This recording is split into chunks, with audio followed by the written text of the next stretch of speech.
Calm down, man.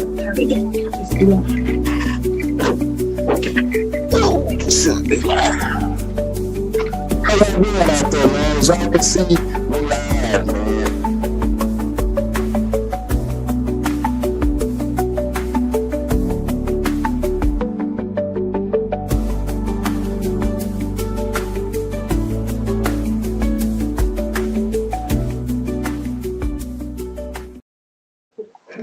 What up, man? It's going down in a major way, man. As you can see, the set has changed, man. And shout out to DJ Juice and Chakra's Media right here in Tyler, Texas.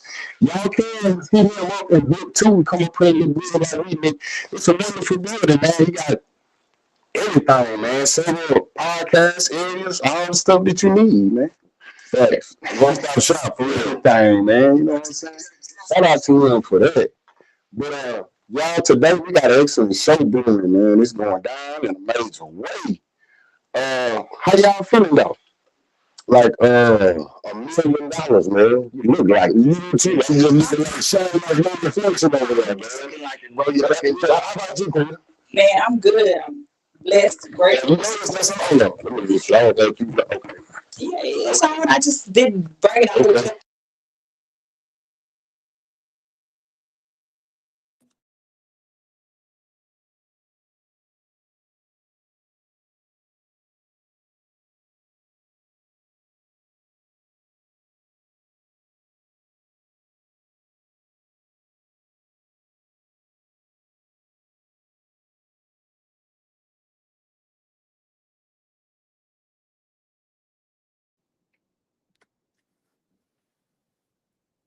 Okay, we back. We live. Can y'all hear us in the chat? If you can hear us, put a one in the chat. If we are loud and clear right now, put a one in the chat.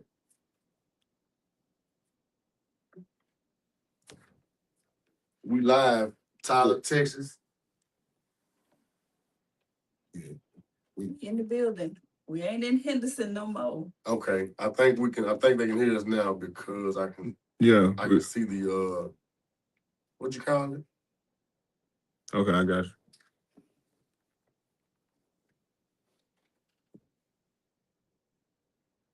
I got that. Good. You can hear us. All right, yeah, go You ahead. can hear us? Yeah, all right. As we were saying, you know what I'm saying? It's going down, man. We got an excellent show for y'all. We have the Justice of Peace, Precinct 1, Tyler, Texas, the incumbent, and we have the challenger here too to Precinct 1. We also have another guest, man. You know what I'm saying? It's just going down, y'all. Y'all just chill. We're gonna introduce them in a little bit. We got a different little format for y'all today. We're gonna go one at a time. We're gonna come first. It's a little out of order, but y'all work with us, man. It's political street talk, man. Sometimes we got to do things how the streets do it and not how they do it in politics. That's what our mission is to do, is to bring the streets to politics, because there's a lot of people that's not involved with this that should be. And the reason why is because they just don't know. You know what I'm saying? But while we letting our people build up, man, how you been, boy? Man, good. Trying to get over this little, like a little sinus cold, little light bug or something that I heard is going around. So I'm trying to get it out of me. It's definitely going around. How you been, sister? I've been good. Had a little rough day yesterday, but I woke up dedicated, mindset on the goal, made it happen today. You know, we shaking and baking, spent some time with both my kids, got my oldest off campus who went to go eat lunch, did a little fun stuff, got my mini me with me. It's a good day. It's a good day. That's right. Yeah, hey, to the ones that don't know, this right here is Political Street Talk Quita, and she do have her own show, Her Agenda. You know what I'm saying? That's what we doing here with Political Street Talk family. Everybody got something going on, man. You know what I'm saying? Y'all can tap in with us. We trying to grow. That's why we over here in Tyler, man. Shout out to Smith County and Tyler, Texas for blessing us to come through, man. Now, we have had some choice words for Smith County, but listen, police department, huh? We coming in peace. And we coming to gain understanding and gain clarity amongst these candidates that's running for public office over here. So hey, we got a clean slate with y'all now. Listen, let me tell y'all something, man. What we doing right now, we occupying a very unique space because politically, it's we like we voiceless. Yeah. Especially people that look like us from maybe 25, we say, to 65 almost, is a gap of where it's almost we absent. Yeah. We don't have a voice. We don't have a political voice. We don't have anybody teaching political education. We don't have any like street people telling y'all what's going on. Right. It was a point in time to where the candidates would line up and go to the church. But we at a time now where our churches are not really full. And how much does it really benefit them to go to a church that's not really full of people? So the space that we occupy now is providing a voice to the community, whether they know it or not. We know who's listening to us. We are, our peers are. So again, this is why it's important. And I hope y'all can understand and recognize what we're doing, because I recognize what John is doing. John is really spearheading this political movement around East Texas for us. When I say us, I mean, again, this group of people that's politically not as astute. I'm one of these people. I'm one of these people who have been able to learn politics sitting beside John on a local level. On the presidential level, y'all, this is how we got started. Y'all know I'm big Trump. I don't like And he was big Harris. You know what I'm saying? I came out on top with Trump. They got their ass kicked. But that's neither here nor there. Now we're in Tyler moving forward with the local political energy. So I just want to let y'all know that how the role that we play. And if y'all know, no one is doing this. No one, like nobody really cares in this age group and is bold enough to say, hey, what y'all doing politically, what they doing politically, and reach out to these candidates. So I hope y'all can appreciate, you know what I'm saying, what's going on. And I just want to say big shout to John. You know what I'm saying? Y'all, this is the... See, when we started, we was going back and forward about the Kamala Harris, respect on the name, and Donald Trump, you know what I'm saying? So we was going back and forward on that, but we didn't have a middle-aged African-American male perspective. And the perspectives we did have, I kind of felt like they kind of got their hands tied. You know, some things they want to say, but they can't. That's why it's even more important to reach out to us. They can't fire me. I don't work for them. And me, What they gonna do to me? listen, facts. I wear my hair nappy every day. I don't have to dress up and do nothing for nobody. I can't be fired. They can't tell me. They can't shut me up. Yeah, it's very important that you learn who's here, who's in office on the local level, because I had just met an old coworker and I was telling him about the show and he was like, what you doing in town? And I was telling him why I was here and I was showing him everybody that was coming on. And he was like, oh, I don't pay attention to that. I don't watch any of that. It doesn't matter. I say it does matter because it starts here. Y'all complain about, we don't like these laws. We can't go here. We can't do this, but you don't know anything about your local politicians. You don't pay attention. You don't know who it is. You don't know nothing. And he was just like, I don't pay attention to that. I said, well, you really should. I said, you got children coming up in here and these is going to follow, they're going to follow them. It's going to go all the way through. And if you don't like something now, it comes through us because it's who we vote into office. They just don't get in there. I mean, I don't think they do anyway. We don't know what they do behind the tent. But we vote them in there. And it's important for us to know who's in office and get to know them, because just not voting and then complain that you don't like this, you really don't have a say so. You shouldn't say that. And I voted today. You know what I'm saying? I had to. I got my vote in. Who I vote for is my business, just like y'all. And I want to make that point clear, because a lot of people say, well, I voted for this person, I voted for that person. Truth of the matter is, we don't know what you did. We just know what you said. And you might say this to this person and something to somebody else. Whoever you vote for is your business, man. That's why we taking a nonpartisan approach here. I'm big enough to put my personal feelings to the side. And that's another thing that we try to do on Political Street Talk. Like, me and my bro, when it comes to politics, we are diametrically opposed. But we want to let you know that it's not the end, man. It's okay for him to go for who he go for and for me to go for who I go for. We just two votes. So people, don't go to the point to where you let politics take you away from somebody that you grew up with, somebody They that you did love. that. Politics did that to me. I be telling folks, man, listen, my cousin was so mad at me because I was pro-Trump. We don't even talk. We don't even talk no more. And now I'm like, listen, man, Trump gonna be here for 4 years. So I guess we ain't gonna talk for 4 years because I ain't finna change and she ain't either. So the relationship have changed. I'm so glad we didn't do that. I'm so glad we didn't do that, man. See, man, I'm gonna tell y'all, we had some real knockdown, drag out arguments. People like, man, we thought y'all was in the fight, but it's like, let's be honest, man. If you grew up like I did, this just every day. This is what people. I'm a barber. I've been a barber for over 20 plus years, man. So people in the African American community, we got a way of expressing ourselves. Some people just don't understand because when we first started Political Street Talk, they was on us about our language, and it's like, bro, it's a podcast. Like, right. It's other things that people are doing. This way more. Yeah, you need to go police something else, not Political Street Talk. Back to that emotional intelligence, being able to control and how to decipher that from that. Don't let your personal feelings get into something like that. If you that gun ho, if you that personal about it, you need to be standing out there with that. What I'm trying to say, what's them signs? Bullhorns, like them people be standing right there at CVS and stuff on you need to be standing out there with because if you can let something that personal, like something like that take you away from somebody that you've been on your whole life, you need to be out there on the front line. You need to be out there voicing it to everybody, not your family, not just, oh, I'm not talking to you. Get out there and get everybody on board with you then. Well, hey, y'all, look, we on a time constraint today, you know what I'm saying? Y'all, I just want to let y'all know one more thing before we bring up our first person. Political Street Talk is not only a podcast, we are family and we are movement. Everybody up here on Political Street Talk got something else going. Shout out to Josh Maps and Jalen Grant. They Political Street Talk too. They not here, but they definitely locked in. But this right here is a point that I want to make to y'all. We are going to start popping our shit.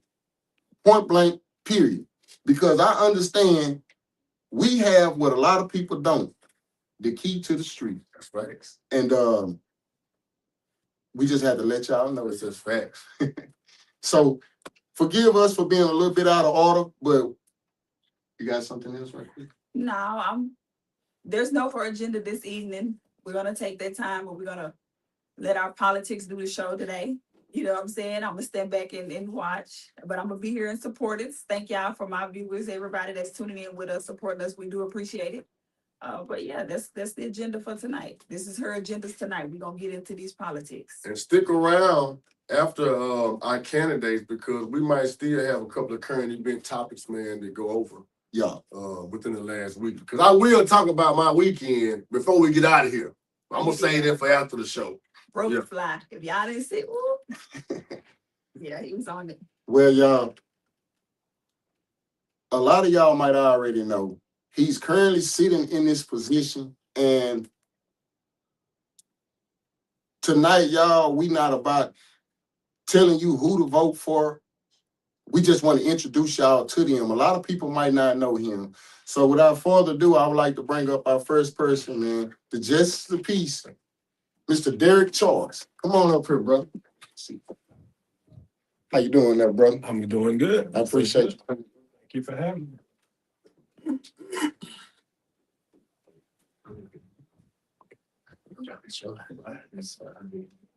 How you doing today, bro? Oh, I'm doing good. How about y'all? Man, we appreciate you for blessing us with your presence. You looking good too, bro. Well, I got the memo about the new suits. You looks good, man.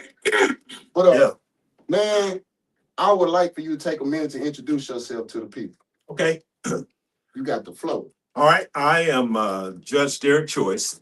I am the Justice of the Peace for Precinct 1 here in Smith County. And I am married with 3 children and 5 grandchildren. I am a graduate of University of Texas at Tyler with a criminal justice degree.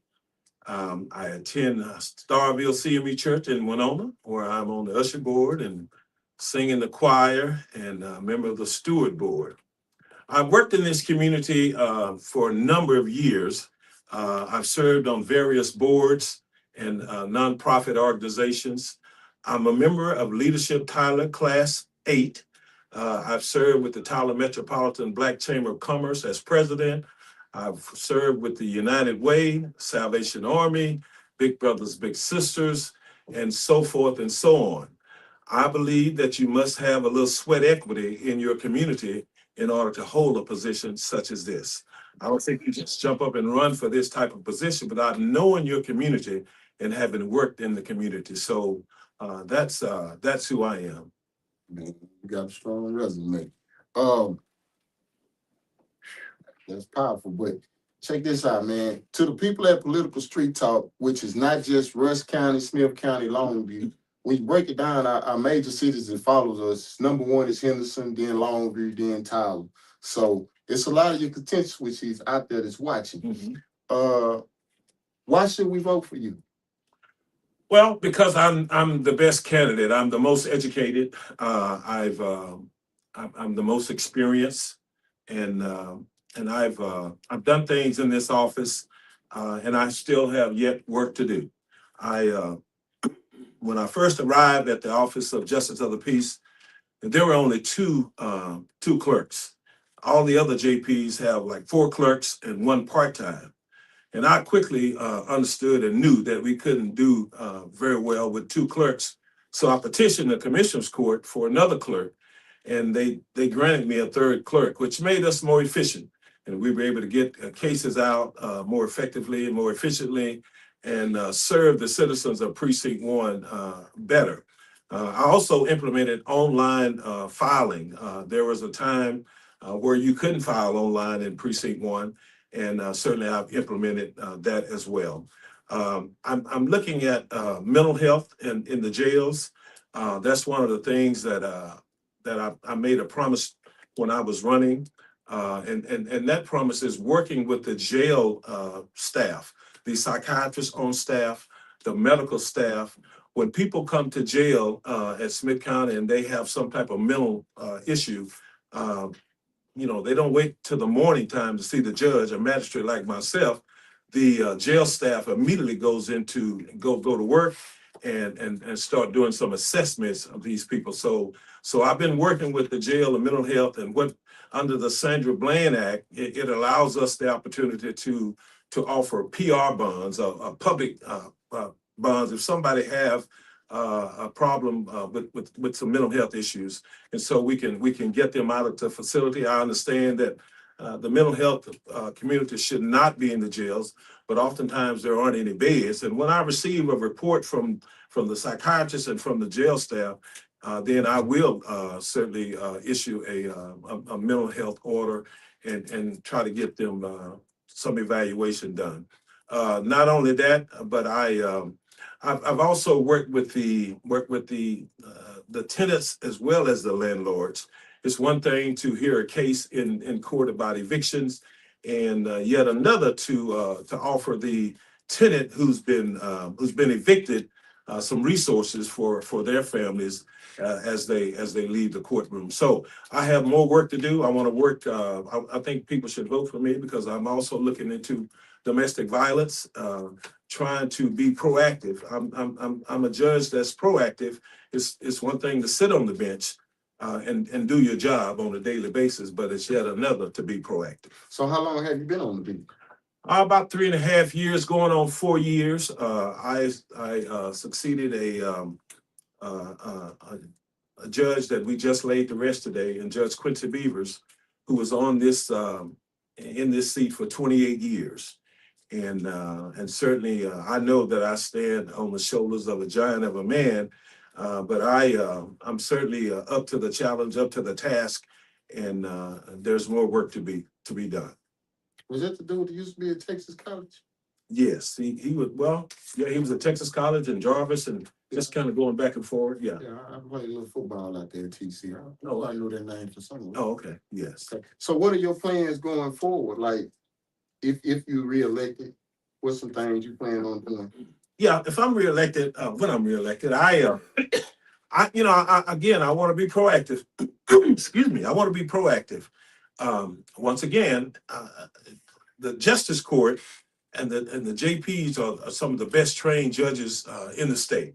And so and so they're going to make sure that I get my hours and that I'm well versed in the different laws. There's some changes in the laws now having to do with squatters and evictions and things of that nature. And so you study that and you can be on top of that. But what I want to let the public know is that this judge, because I have served this community for so long, look for proactive chances and opportunities. So again, one thing I want to do is look at domestic violence. When we go down to set bond and do magistrate warnings, we oftentimes we see domestic violence. We see a husband who's beat on his wife or vice versa.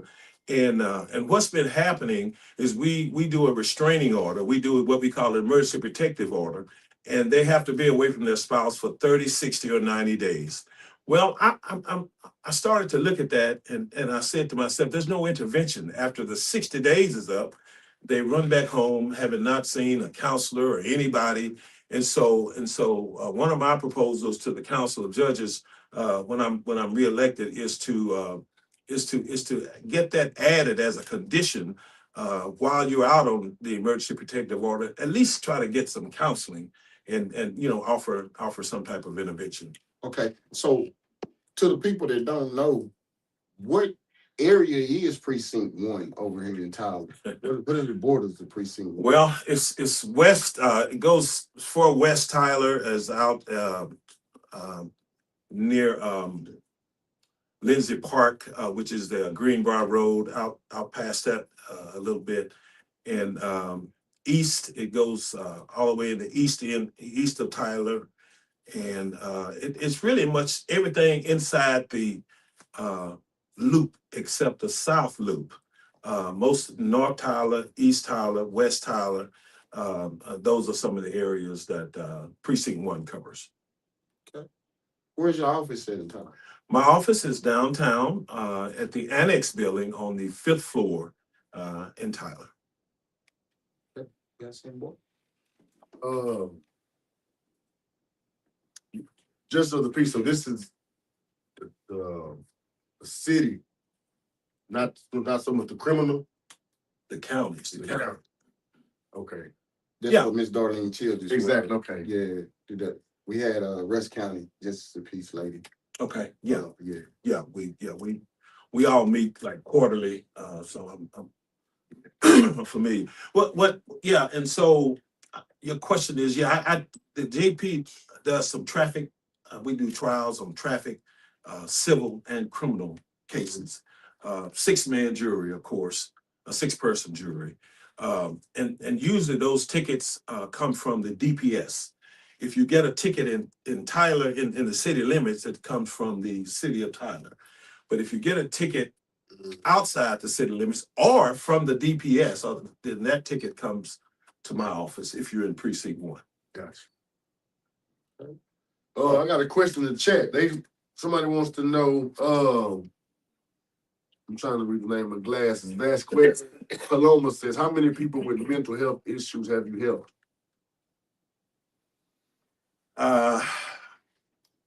A number of them. Like I said, a lot of people that come through the jail have some type of mental health issue.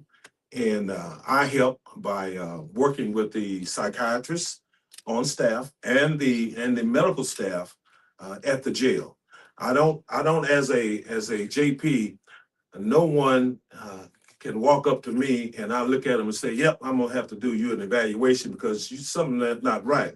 No, I rely on the experts. And they can provide a report to me when I get there. JPs come every morning to do magistrate warnings.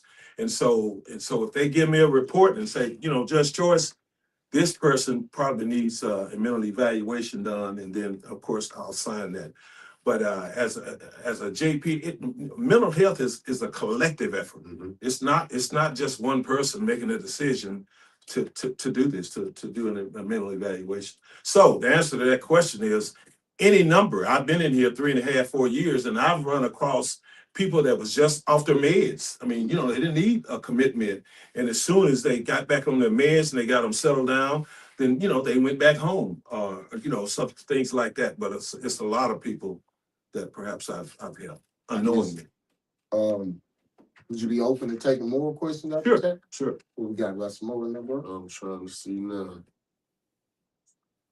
Thank you to the people in the parliament, man. This is what we do on political street talk too, man. We can't say we for the people and not talk to the people. Right, Man. right. But right now, how many days left in early voting, and how can they go about voting, and where do they vote if they trying to vote for you? So 2 days left, tomorrow and Friday for early voting. Excuse me, 7 to 7 Thursday and 7 to 7 on Friday. And election day is March 3rd. Now the early voting places are the Hub, downtown Tyler, the Heritage Building, which is in kind of like West Tyler. People in this community know it as Butler College. You can go to the Noonday, to the Community Center, Lindale, and White House. Those are the early voting locations, for this voting election. Rush County, we gonna have to get our shit together. They suppressing us down there because we only have 2 places. And if you live in South Rush County, you got to drive all the way to Kilgore or Henderson. That's another topic. But you know what I'm saying? Yeah. I had to shoot that slug in Rush County. We got to be Yeah. better. As you can see, Smith County, they have a little more motion. Yeah. But Yeah. we got a few more minutes left. Excuse me, we have a few more minutes left. I know you already told them why they should vote for you Right. and what you have planned for after, if or when you win, you know what I'm saying? But is there anything else you want to let them know? Because right now, you got the community's undivided attention. And what we doing right now is not, y'all, we not endorsing nobody.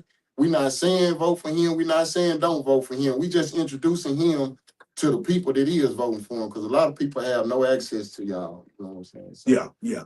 I want to ask another question in the chat. And I'm gonna ask this question in the chat. And I'm gonna have something to say about this question, but also it's my own thing. Belinda Araya Law Office, PLLC says, I specifically want to know from Mr. Choice why he allowed bond hearings to be closed to the public for years, and of concern for the Hispanic community, why he did not require proper interpreters until Ms. Reynoso brought up those issues. This is particularly important to the Hispanic community. And so what I must tell everyone is that my opponent, Ms. Reynoso, does this for a living. She looks for things that aren't right in the jail, and she brings them to the light. She's in commissioner's court every week. She's making sure you need to do this for the jail, you need to do this for the Hispanic community. And I can tell you that being a justice of the peace is more than about serving one ethnicity. But let me talk on that. We have to work with the jail in order to get, and we because Ms. Reynoso came to us and told us this needs to be open to the public. And I can tell you, no one has ever come to watch, even though it's the law, and I understand that, no one has ever come to watch bail bond hearings but Ms. Reynoso. And maybe, whoever she brings. It's important to her. It's not important to the people that's in jail, but it's the law, so I want to follow that. So we had to work with the jail in order to, where they could find a place. It's not our place. We come in there and say, look, and she knows, I've talked to Chief Pinkerton, I'm gonna get it done. It's not my jail. I go in there and say, look, that's the law. Ms. Reynoso is telling me that. So as soon as they got it set up, then we started doing it. Again, no one is so concerned about it, but the jail, whatever the jail standards people, but it's the law. If it's the law, it's the law. And as far as interpreters, same thing. I was a little ignorant about that, about where, that I need to have it in my budget. And after Ms. Reynoso kept bringing it to our attention, then we started using an interpreter. Now, justice was still served. Due process was served because the JP can use a qualified interpreter if there's not a certified interpreter, and so we had been using qualified interpreters. Those are interpreters that the county pays, and there's somebody of Hispanic descent that interprets what's on the paper. again, no one has ever complained that that their rights were violated. They didn't understand, but Ms. Reynoso, because I got another question. because it's the law. And if it's the law, then we started doing it. And I have to work with the jail. How much money does that cost a taxpayer and citizen to have an interpreter though?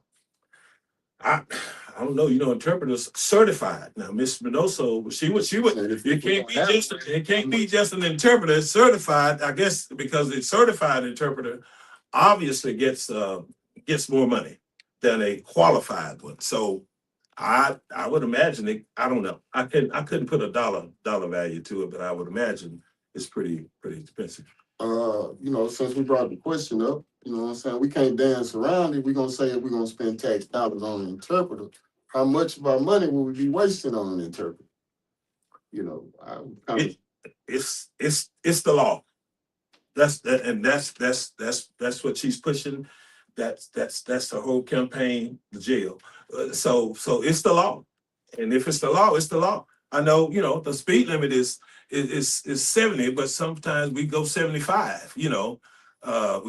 So what she's saying is, look, I don't care if I am the only one down here looking for at the bail bonds hearing. It's the law, and I want to see it because our organization pushes that. No one in jail has ever complained to me about not understanding. You got another, bro? Rodney.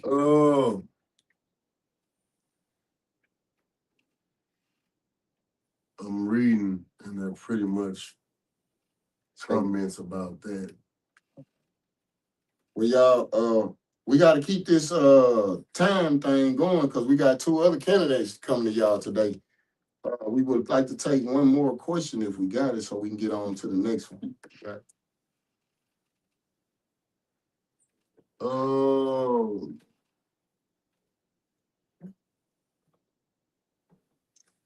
No, I don't think that's. Well, if we don't have any other questions in that, man, I would like to thank you for giving us this time Sure, to come thank up you. here, man. And once again, y'all, he didn't have to come. Voting is going on right now, and he is the incumbent. So thank you for coming up here. Thank you for having the me. time. Thank You you. want to give us a little 30-second pitch before you get out of here? I thought you'd never ask. And so on your ballot in March in the primary on March 3rd, just remember there's only one choice on your ballot, and that's Derek Choice. Thank you so much. That was slick. Yes, sir. Thank you, sir. Let's get a picture right quick. All right. Step right here. You think it's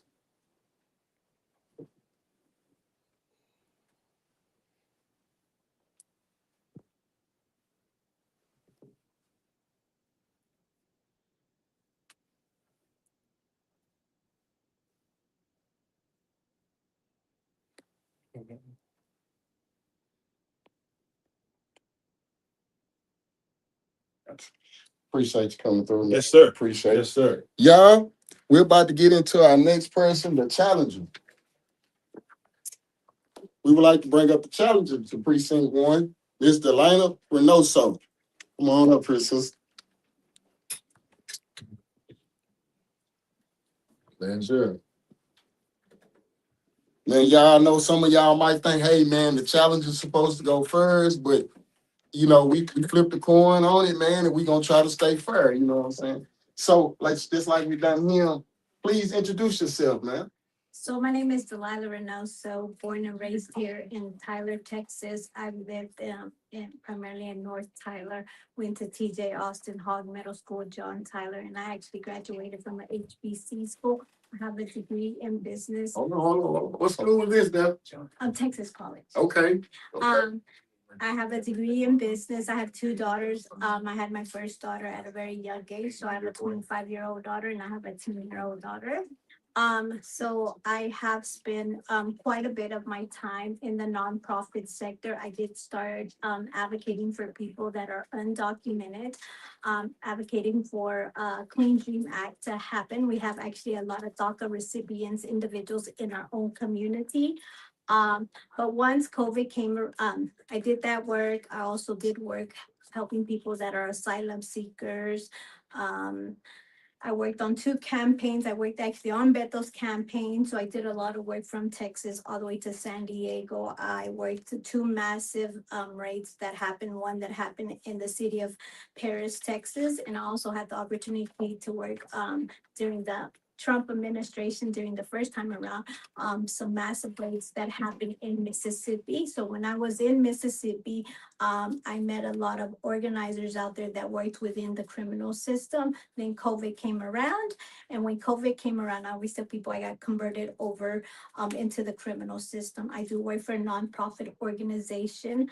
The judge said, I work for an organization where, yes, I am an advocate for folks who are incarcerated. But what he failed to mention, I'm actually an advocate for people who have a mental illness and a substance illness, and that we as a community have allowed to criminalize these behaviors, which actually the jail will never be the answer and solution. So the bulk of the work that I do actually is to end mass incarceration. And I don't need to tell you guys who we mass incarcerate. And we continue to do that. And we continue at the local level to pay for this. And I will also leave with this. We just recently won a lawsuit that happened in Smith County, the first ever class action lawsuit of $1.5 million, where people were sitting in our county jail being over detained.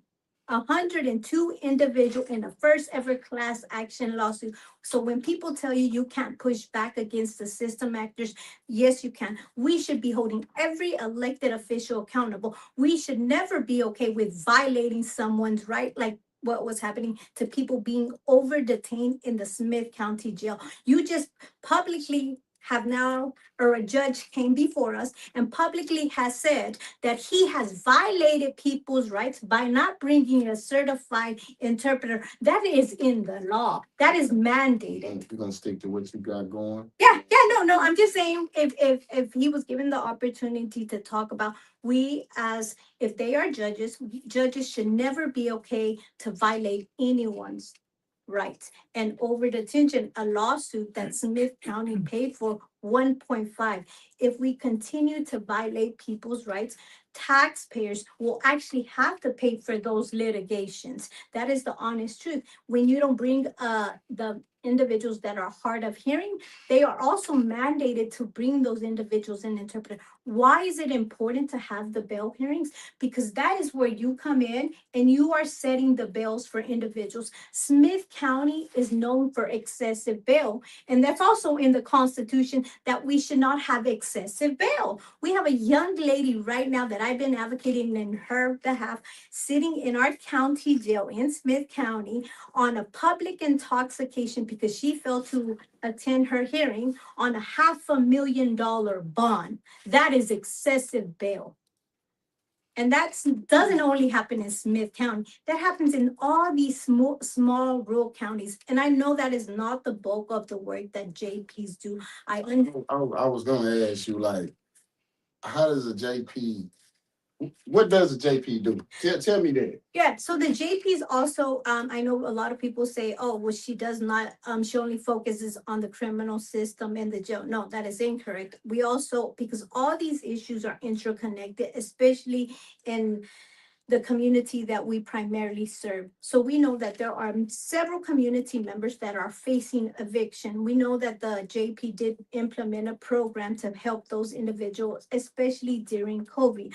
And that money actually came from ARPA funding. But now that we have run out of this ARPA funding, what are we doing to help these community members to connect them to resources? He referred to individuals as squatters. They're not squatters, they're unhoused people. And why are they unhoused? Once again, we go back to the issues that these issues are interconnected. I'm not even gonna lie to you. Can you tell me what a JP do? We're gonna get in a second and let you pop your shit. Yeah. Right now, you're kind of going everywhere with it. Yeah, no, but that's fucking me up. You know what no, but that is okay. So the JPs, they do the evictions also. They also do truancy cases. They also marry individuals. These are also the individuals that are inside of our jails. They are setting bonds and putting conditions for individuals as well. There are also the JPs that are responding when someone passes away inside of our jail and out in our communities. The JPs are on a rotating schedule as well. Okay. And they also handle civil matter up to $20,000 if I want to bring a lawsuit against someone. They also handle civil matters. So, okay. So now, why should we vote for you?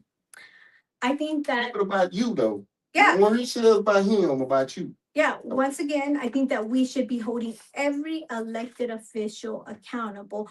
Community members need to also better understand the whole thing, what we mean about holding accountability, because there is a lack of transparency from our elected officials. So I'm a big component that the courts actually belong to the people. If they are paying our salary, then we are there to serve the people.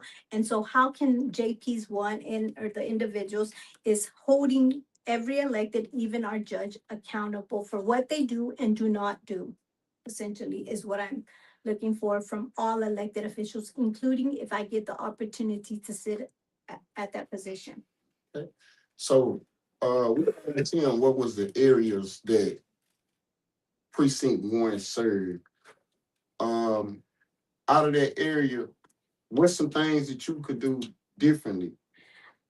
Once again, I think there's different things that we would love to tackle. One of those things when it comes to in regards to the criminal system and the bail hearings. We got bail hearings open to the public. Now we can go in if I'm one of your friends and I get arrested, it is probably for you because people aren't aware that these hearings are open to the public and that you can now go in.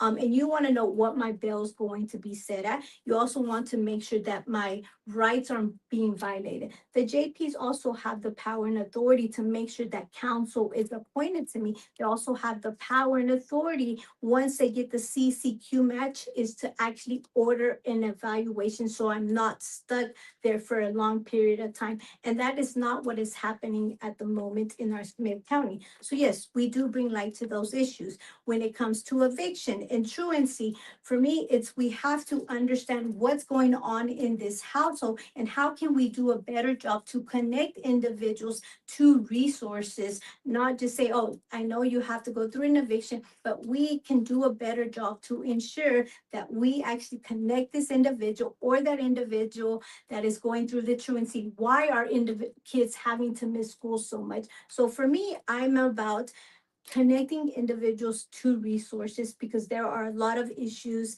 that are happening in our community and we should be able to better serve community members instead of always saying, here, we're just going to give you this eviction, but are we truly connecting those individuals to actual resources and fighting for more resources for community members that are struggling? So for me, my understanding to what you just said would be like you will come up with programs. Right, implement programs. And if Implement there's programs. and if there's already programs that are working, what is it that we can do better to tweak up those programs or start new initiatives as well? And how can we engage individuals that we are called to serve as well? Okay. So next thing is, where are you from? Born and raised here in Tyler. I know a lot of people think that I'm really young, but actually I'm not. I am actually, I'll go ahead and tell my age. I'm 43. So I know what it feels like to be a teen mother. I know what it feels like to need these programs and services as well. So I'm in the trenches with those individuals that I'm also called to serve. Let me ask this right quick. At what point? Go ahead. I was just Don't forget. Okay. At what point did you know I want to really get into politics? Um, And what was it that made you say I want to get into politics? So I will try not to cry. So I have a father that passed away, and my father struggled most of his life with his addiction, which is a legal addiction, which is alcohol. And in losing my father is where I found my passion and my calling to serve other individuals. And that is in the world of immigration and also in the world of criminal system as well. And I've had childhood friends who almost died in the Smith County Jail as well. And so that's why I'm passionate about that population and ending mass incarceration. Okay. So which population? You talking about the jail population? So ending mass incarceration. So we have to You bring said you was passionate about a population. I was trying to clarify what population. ending mass incarceration with that population. is what I mean by that. Ending mass incarceration with that particular population, especially with that population that has a mental illness or a substance illness. If you look at the bulk of the individuals who are usually sitting in a jail or in a prison, most of these individuals, and many people would agree with me, they are individuals either that are self-medicating. The sheriffs across Texas will tell you that most of their population are individuals that either have a mental illness or have a substance. Yes, and those things, when we don't address them properly or give people the tools that they need to be successful, they will end up in our jails or they will do things that they normally would not do. And we do not even address childhood trauma. Let me ask, oh, that's good. Let me ask this, so see if I can get a clear understanding. What you're saying is that you want to try to find solutions that lean more toward rehabilitation than incarcerating people with mental illnesses or other kind of addictions or problems. That is correct. And I'll go ahead and say, I grew up in these poor neighborhoods. And part of our thing is that we are expected to law enforcement, but law enforcement has not looked at all the harm that they have caused in our Black and brown and poor communities. Right? Because I do remember, I grew up on Selman and Border, which is literally right around the corner. I can remember as a little girl, when law enforcement would show up, it was never pretty. And we were the actual victim. And what I remember seeing is my family members being dragged out. And that continues to happen when you look at these neighborhoods. Why do we continue to over police these Black and brown and poor neighborhoods? Why do we continue to allow to criminalize mental illness, somebody who's in psychosis, someone who's in bipolar? Why is our only solution to put them in a cage? And I'm not talking about literally just in the Smith County Jail. I'm talking about in our prison settings. That's what I was gonna ask you was, did you grow up in precinct 1? I did. I grew up on Selman and Border. Yeah. That's what I was gonna ask you a while ago when we was talking, like,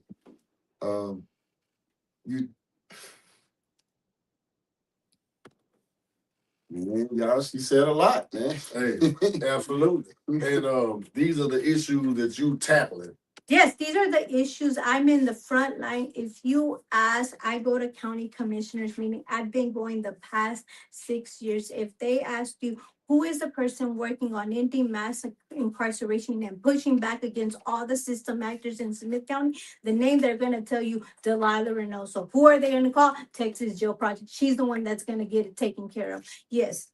So you saying you finna get on the front line for Blacks and Mexicans? Yes, that's what I've been doing. I don't think, because I'm hearing it and I'm just making sure. Yes, so I have actually been doing this work. This is the work that I have been doing for the past 6 years. The main litigant on that civil action was Ladarian Hughes. That young man, in his time served, he had over 900 days on a 2-year sentence because nobody in the jail wanted to listen to him because he had a mental illness and he sat in a single cell for almost 2 years. And their staff ignored him. It was a systemic problem that continues to also happen currently. Despite this lawsuit, there are still people that sit in our county jail beyond time served. I really want to know this, bro, because I've really been sitting here and I'm listening. She said a lot, but is that the job of the justice of the peace? So it is not the only job of the justice of the peace. You are correct. I know that I did. I didn't want to overtalk you. Yeah, no, but it's not the running for something other than justice of the peace for what you're saying. But go ahead. No, that is not the only bulk of the job of the justice of the peace, but we have to, I think, if we understand that these issues are all interconnected with one another, that if we can tackle this piece, because when someone gets out of jail that has been incarcerated for maybe a year, where do you think they're gonna go if they've already lost their home, their job, their vehicle? I know this is a problem that's been in this country forever and a day, and good luck stopping it. But we got anything in the chat? No, My I got solution to that, I'm gonna tell you, keep your ass out of I need jail. another question because again, as a black voters, we often see people come in, ask for our vote that don't look like us. However, they say they are going to fight for things that affect us. You become elected when you disappear when it comes to the black agenda. Oh, is it out the window? Because again, Hispanic agenda. I don't know. Black agenda. She said both of them, but go ahead. Though. no, I'm just curious. So I have a question for my man. So you say that I'm pushing a brown agenda. Can you tell me what brown agenda I'm pushing? No, she said Hispanic and Or, black. or Hispanic? You said that. Yeah. You said that. I misworded that. She said Hispanic and I know. you said black, but I'm gonna tell you the truth though. Since you asked me that, I care about black. I'm not Hispanic. I'm just me. You know, I ain't gonna lie to you. No, I think that I know that they've asked me this question. All our issues are interconnected, right? We are both are treated like A little bit. right. A little bit. We are both treated like second-class citizens. Not the same. It's not the same. We You know, can't- I don't know the campaign. Can't do it. I mean, all our issues, but if you continue to keep us divided, we have to learn to work together. So the bulk of the work that I do, when you look at, if we'll look at just the work that I do currently at the moment, it is ending mass incarceration. Who do we mass incarcerate, sir? Us, it's black and brown. We know this. Right, right. And have we really addressed the root cause of these problems that have always existed in Black and brown communities? No, we have not. We continue to give, because law enforcement was, oh, we need more funding. We need more funding to better do our job. So why aren't we also giving these community more fundings so they can better be equipped? Why aren't we asking Black and brown and poor communities, hey, be part of the table, be part of the solution? We exclude those individuals. We don't actually ask them to be part of the table to bring meaningful solutions. Because I think that you and I can be honest with you if you want my perspective. Mhm. They don't ask the white people neither because they don't understand politics. That's what we're trying to do is teach political street talk because most people don't understand politics. Most people don't vote unless somebody say, hey, you need to get out and you need to go vote. Because other than that, right now what we doing is groundbreaking. We are trying to introduce this to the streets because people tell me all the time, bro, I don't give a damn about that shit you talking about. Did you watch the game? Because that's what we run into. But we got about 3 minutes left. And I would like for you to explain to them one more time why they should vote for you and why you the candidate. So Thank once you. again, I'm gonna say this, that we should all be doing our due diligence and really researching the candidates, right? And in the work that they have done and how they have served our community, not just Black community members, not just white community members, not just brown community members. I have served all kinds of community members at the end of the day. And I am just hoping that individuals will make an informed and educated vote when they go out to the polls to vote. This isn't the first time I've actually ran for office. I actually ran for office in 2019. Yes, I lost. Also ran in office in 2021. This is the third time I have ran. I didn't stop doing this work. I have been doing this work. So this isn't the first time I've actually ran for office. Yes, ma'am. Yes, ma'am. Tell the people where they can go and vote for you. So voting will still continue. Early voting will still continue from 7 a.m. till 7 p.m. You can go to the downtown hub or the Heritage Building as well. Election day will be on Tuesday, March the 3rd. You got something? No, that's pretty thorough. I will apply your efforts in what you're trying to do. I will say that it is needed. We do need real prison reform, jail reform, and all of that.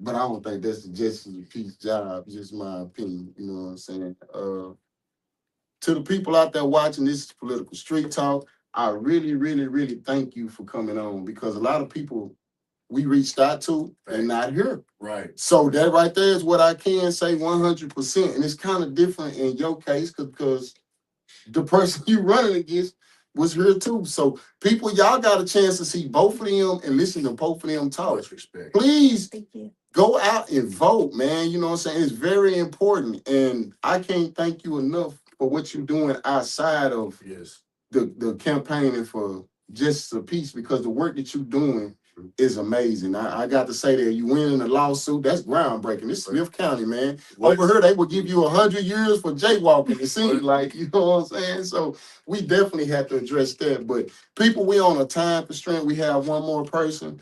Get a Good luck. Yeah, we definitely gotta get a photo. Hey, Yeah. bro, 30 seconds. Oh, yeah. Give us the 30-second pitch Yeah. before you get out of here. Last.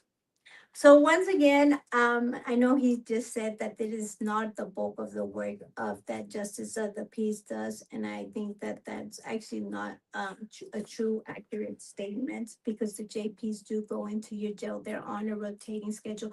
They are the first individual that you are going to see that is going to tell you your rights, that you have the right to remain silent. They are also the judges that are going to set the bond, and that's where we have to make sure people's rights aren't being violated. And if these are the very people that are the judges, and they expect for community members to follow the law, then why are we expecting for them to follow the law as well? There you have it. Got it. Y'all go vote.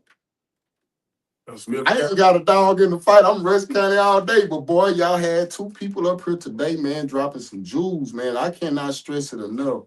We greatly appreciate y'all, because this right here is allowing the people on the streets a chance to get to know who they voting for. That's Because right. I went and voted today, and some of them people, damn, I ain't know, you know what I'm saying? We wish we could have had a phone.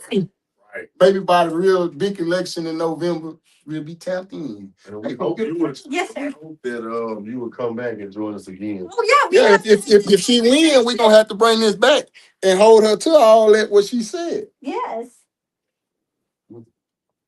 Oh, you good right there. Okay.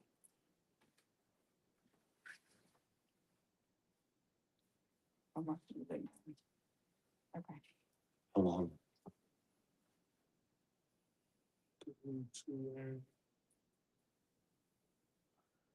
Once again, I appreciate you coming. You're through. welcome. Good luck on your campaign. Thank you. Y'all, we have one more. You know what I'm saying? We have Collier for state representative. Dewey Collier, the House District 5. You know what I'm saying? We appreciate you coming up, brother. How you doing? Great, thanks. Hey, man, this man here has traveled. Let me see how my man Pops Johnson said when I slid up there to Mount Pleasant. He said the man car broke down 2 times trying to get up here. He done drove across country, man. He ran out nice. I ran out of gas 2 times trying to get there. The man's came a long way to bless our stage here at Political Street Talk. We thank you for coming through, brother. Introduce yourself to the people. How you doing? Basically introduce myself as, I'm Lieutenant Colonel Dewey Collier. I'm a retired 26-year Army veteran.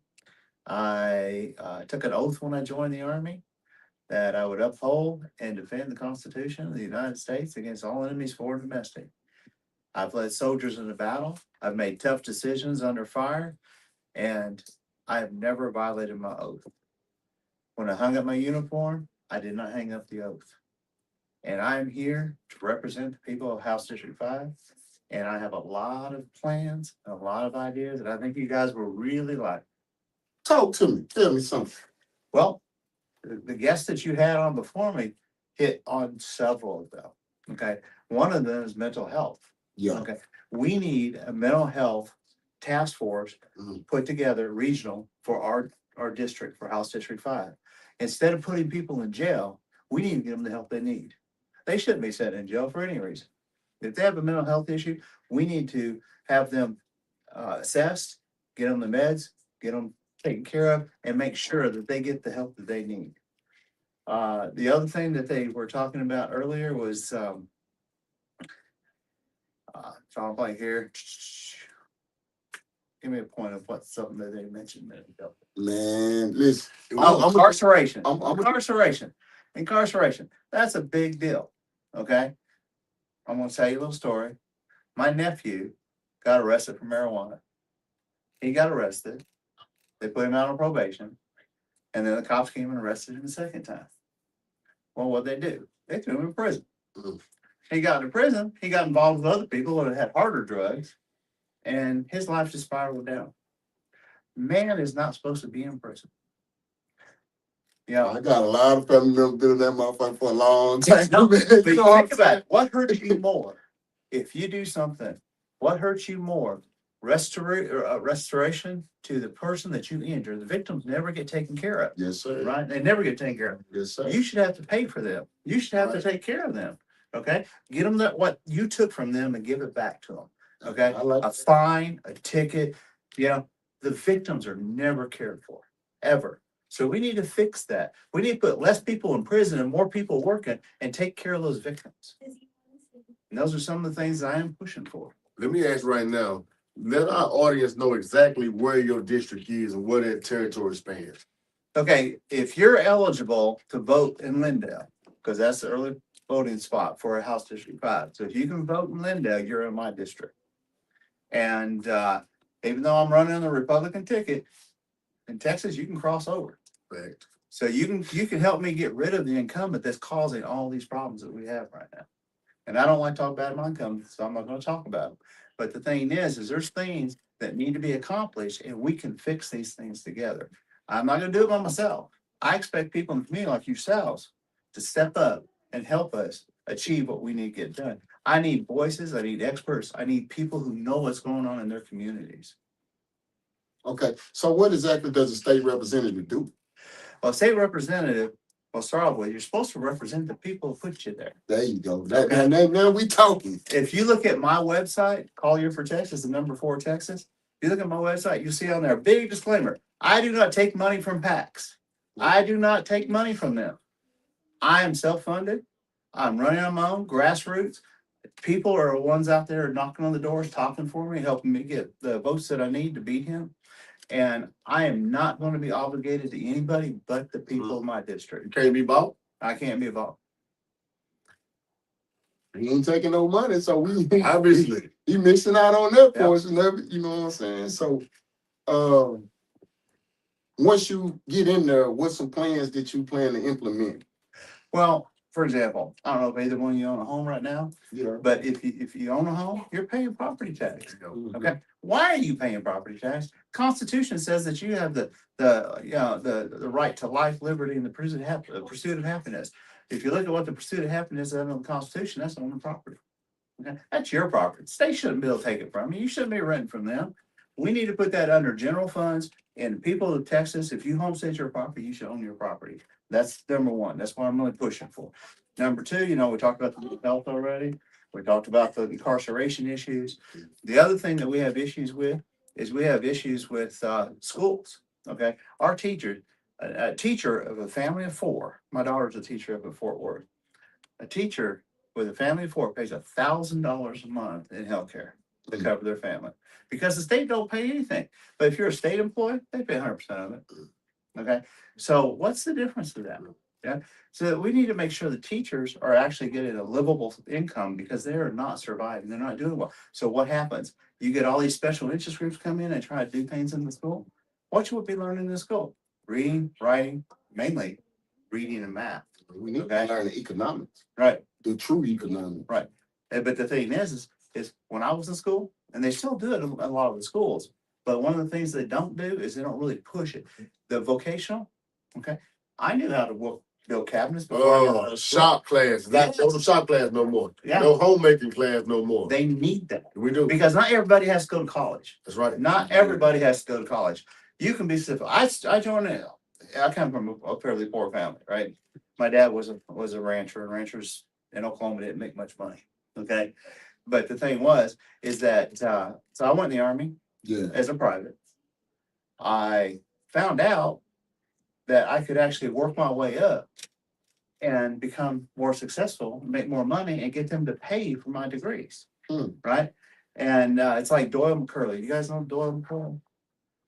Okay, he was a black aviator in the Navy. Okay. And his call sign was Dark Gateway.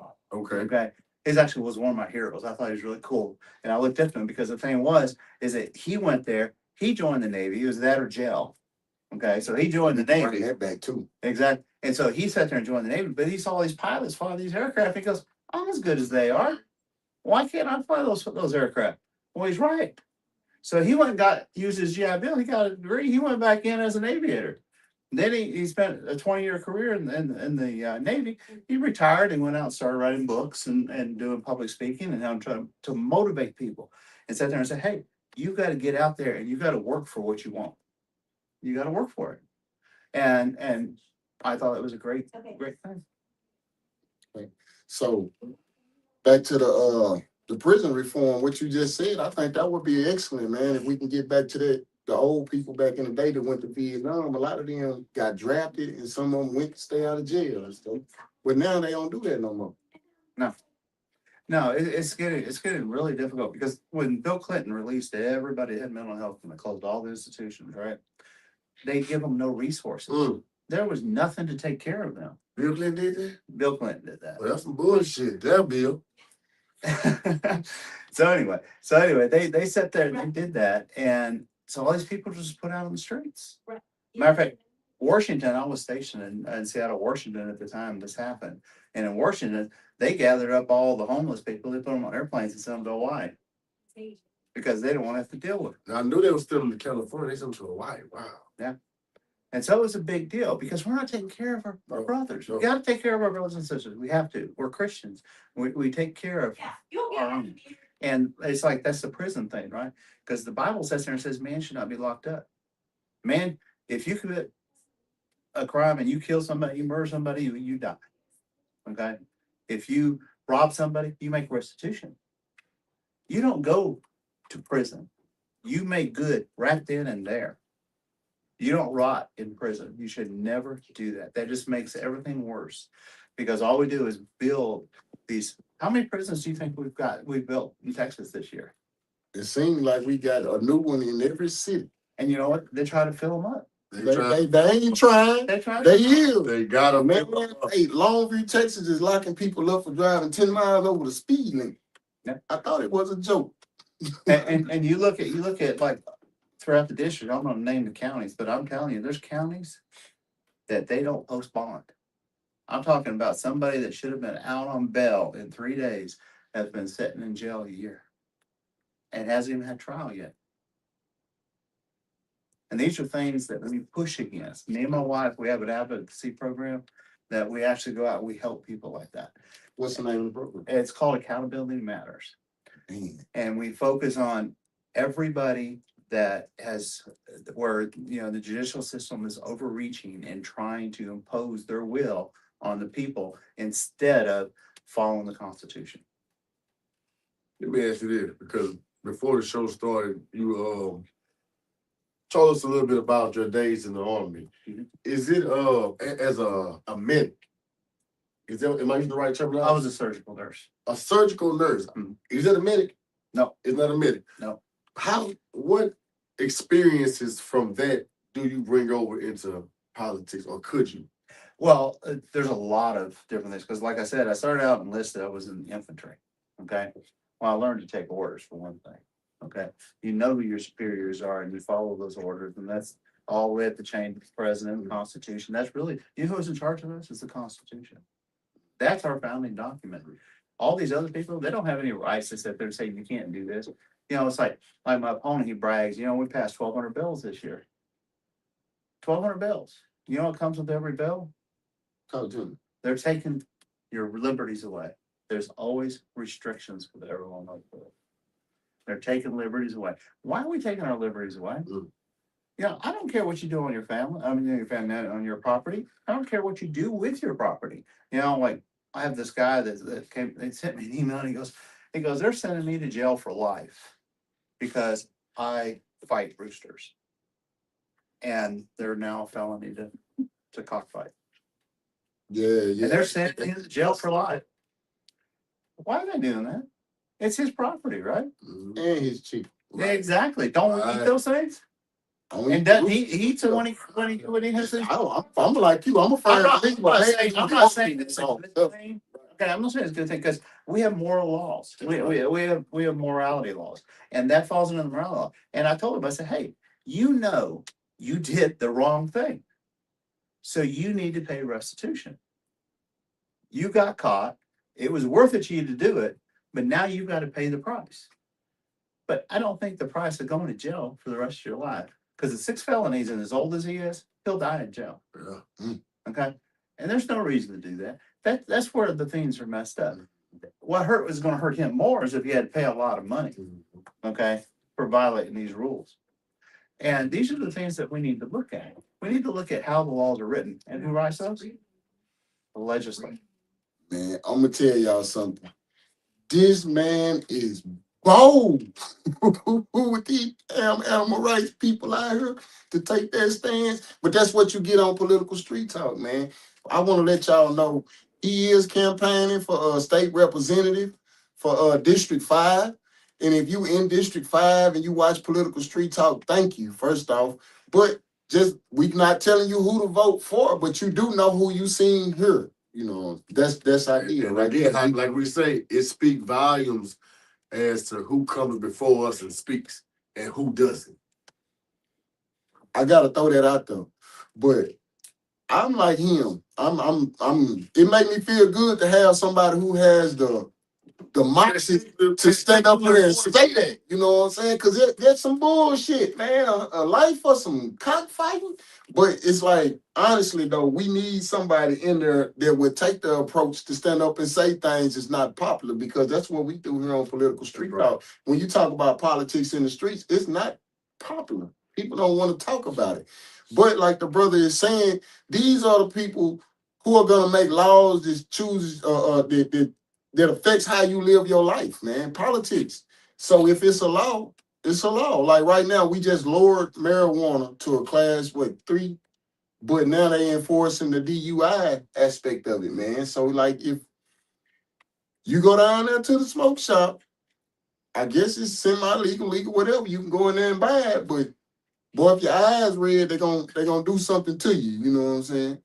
So since we taking a bold stance, what's your stance on that? On DWI? The DUI, like if somebody smoked a little bit and they had to run to the store. Here's the thing, there's consequences, right? Yes, sir. You know what your actions are. You know what you're doing is wrong. You know it's against the law. Yes, sir. Okay. Well, the thing is there's penalties for that.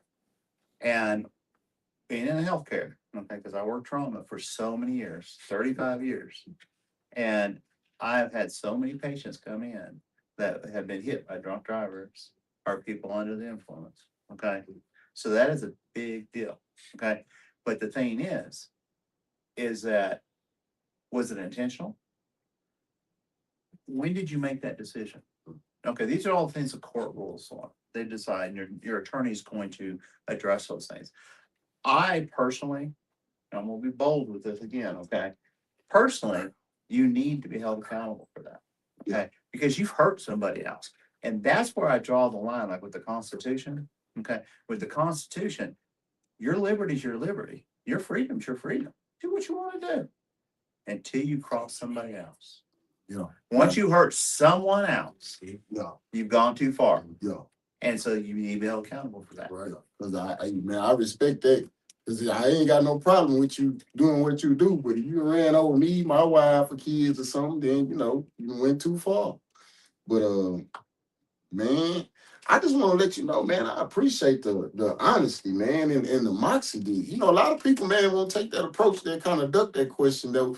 We didn't really want to push the issue and get into that too much. You know what I'm saying? We wanted to introduce you to the people. But, man, boy, if you was in Rush County, man, I like to stand on things, man. I like to just put it out there, man. You know what I'm saying? Well, here's my belief on things is once you compromise, you will always compromise. I agree. Facts. I agree. So I am upfront. I'm an open book. You ask Hold me, on, Dewey. Let me read this. I hope I say this right. Stefan Cole. Yes. Dewey is for real. I've had one talks with him and pushed him to describe how he would serve the people. And after a few months of talking with him and helping me write a policy up for health change, he got my vote. So what I just read was someone in the community is building a relationship or seeing about this guy, who he is. And this guy in the comments, Stefan, hope I said the name right, says Dewey is exactly who he says he is. I can see it. Man, but the man said that about the cockfighting. I said, ooh, don't he know these animal rights people, boy, they right now, they heard standing up. What do you say? Well, which is more important, the animals or the people? Definitely the people. Definitely the people. But Oh, so got people man. pointing on that one. Hey, man, these animal people, man. Right, See, man. I'm So- gonna tell you from the black community, man. I'm gonna be 1000% with you. The dog girl, is more how about important the than- damn dog? Yes. Yes, you know what I'm Hey, saying? I didn't know where you was going. So, Well, they passed a law a couple years back. If you tether your dog, you can be ticketed and you can get arrested eventually. and if you leave that dog out there in that ice storm, But they don't mind locking you up in prison. But I can leave him out there. You see what I'm saying? Yeah, It's not that it's not That's right. It's not. Yeah. That's Where's our humanity gone? Where's it gone? To the dogs. Absolutely. it ain't every day you get an honest man. Excuse me, y'all. The man said a mouthful. Sometimes we get so caught up in being politically correct, we don't want to offend nobody, and people be scared to say what needs to be said. That's right. Man, I told y'all we ain't endorsing nobody, but I like him. I like him. Move to Rusk County. Hey, you think Move to Rusk County. We need some what's people. really bad is my wife is more the elephant in the room than I am. She bold as you. She's more bolder than I am. I think that's what gives you the comfort to be there because you got somebody at home that's right. not gonna argue with That's you. right. Hey man. you know No, what I'm she'll saying? be right behind me. She'll be pushing me all the way. Yeah. See, man, I'm telling y'all something. Y'all didn't know y'all was gonna get this on political street talk, man. He's not running for school board. The man is campaigning for state representative. Damn it, I'm proud to know him. Let me bring this card up here where y'all can see it. Cause it ain't every day, man, where you run into somebody that would take the approach and stand on it, man. People nowadays just tiptoe around stuff, and it's like, man, what are we doing? What are we doing? And the fact that they gave the man life about some chickens on his property, hell, he wasn't at the courthouse fighting them. He on his property. I felt you when you said that, man. I'm gonna tell you something. I grew up watching chickens fight. I didn't see no. I'm serious. I can remember being like 6, 7 years old and the cow pen we had out there in the country. And I can remember being 30 cars. And when we used to get the cows through the little show, the chickens off in there. Oh, I'm lying. They were dogs. My bad. They were dogs fighting. I said chicken. Never mind, Peter. Anyway, the dogs fight, never mind. But the animals, man, the people, back to the point, like Mr. Dewey was saying, the people are more important than the animals, or it should be. Now I'm not saying it's not immoral. I'm not saying that. He's not either. And you need to be held accountable That's for right. what you do. The punishment need to fit the crime. But the punishment needs to fit the Yes, crime. I like it. Not Yeah. life in prison for that. I like him. I like him. Honest. Hey, I'm gonna tell y'all something too. As y'all can see, the real elephant of the room is this is a Caucasian man sitting down here with two black people that's gonna be just as honest as he is. And that's what I told y'all from the beginning.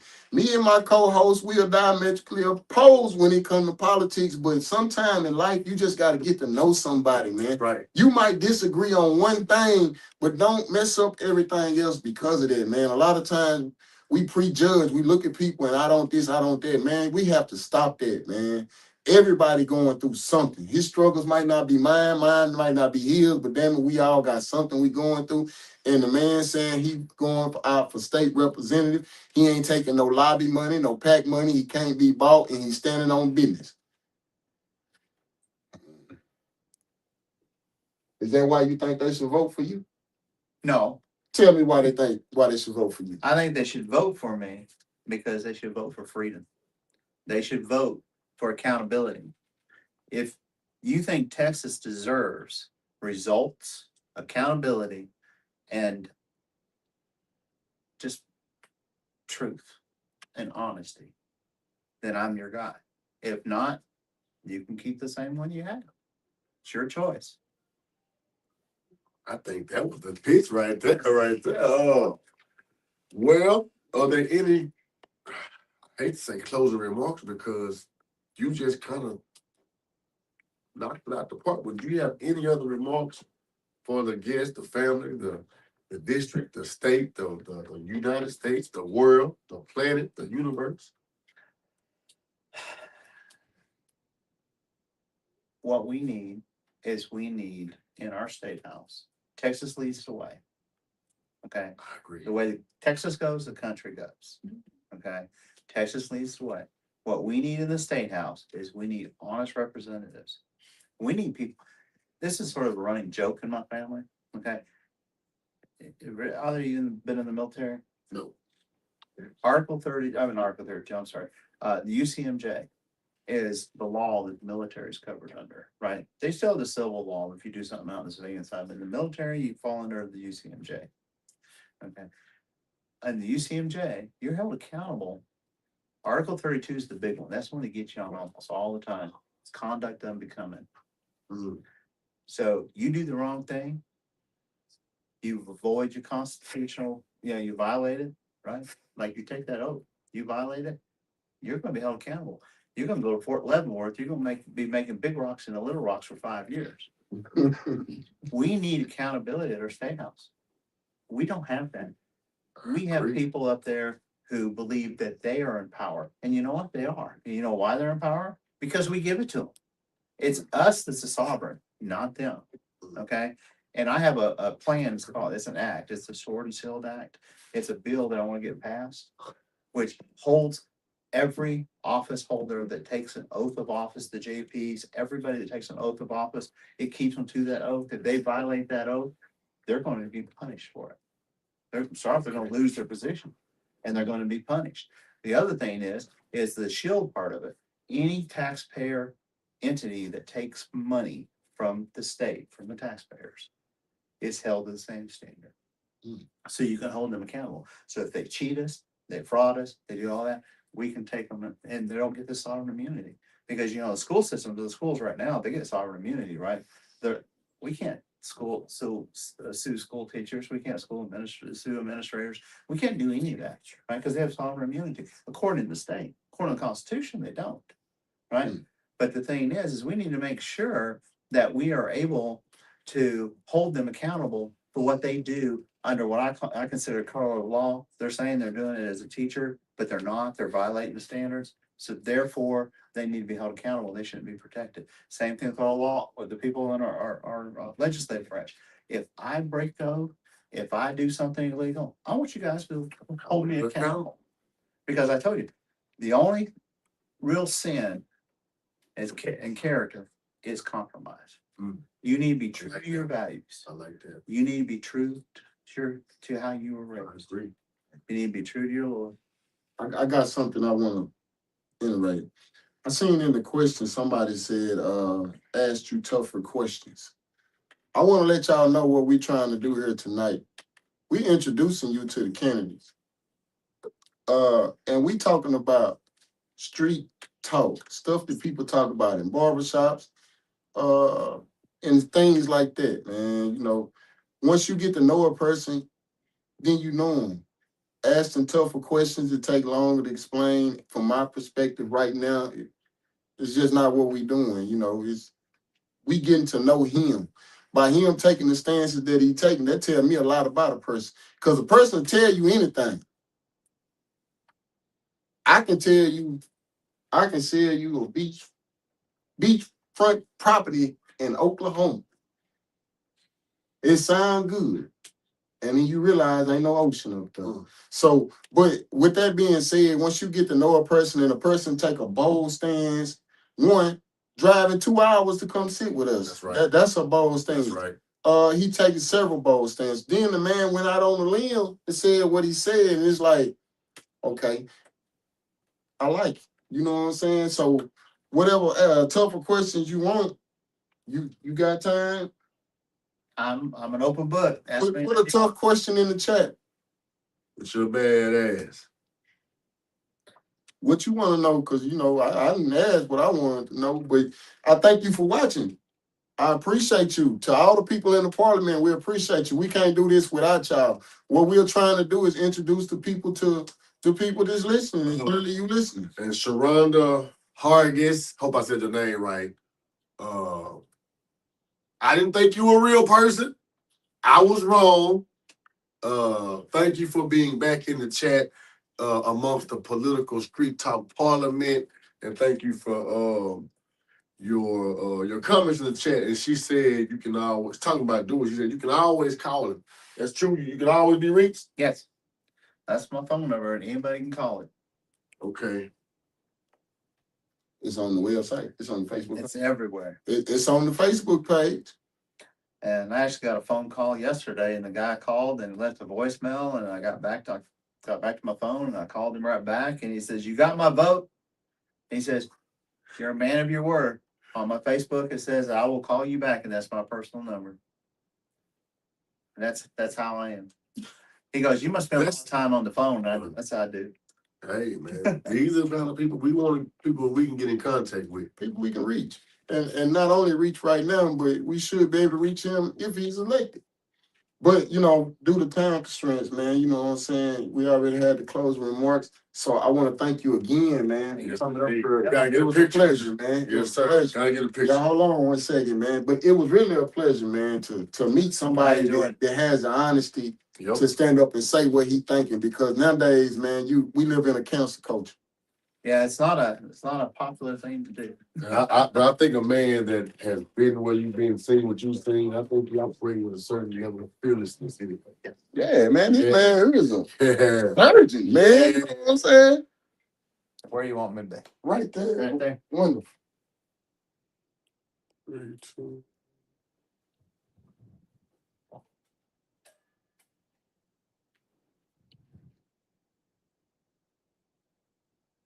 I got you. I'm gonna blow my nose right quick. All right, appreciate you coming through. Y'all, we finna come back for some final remarks and we're gonna wrap it up. We appreciate all the people in the parliament. What we would ask of y'all is to don't stop after this live is over. Please share this, send it to a friend, somebody that's out there that's eligible to vote for all the candidates. We want to take the time to thank Mr. Derek Charles for coming through, Miss Delilah Reynoso. I apologize with the name. I'm sorry. And Mr. Dewey Collier, thank y'all for coming through, man. You know what I'm saying? Once again, I can't tell y'all who to vote for or who to not vote for. I just thank y'all for tuning in, man. And to the people that came through, we thank them as well. Good luck on y'all campaign. I wish all y'all the best, man. And political street talk, we not stopping, man. This is going up, we growing. And once again, thank you to Chakras Media. Y'all better tap in. This is a beautiful facility, man. Big area downstairs. There's several podcast setups upstairs. Green screen, white wall to take pictures. He's a photographer. Hey, Juice, you mind coming for a second, man? Tell them what all the media, Chakra Media offers. Get on camera. Yeah, man, we got the infamous, man, the one and only DJ Juice, man, the voice of East Texas, man. You know what I'm saying? How you doing, bro?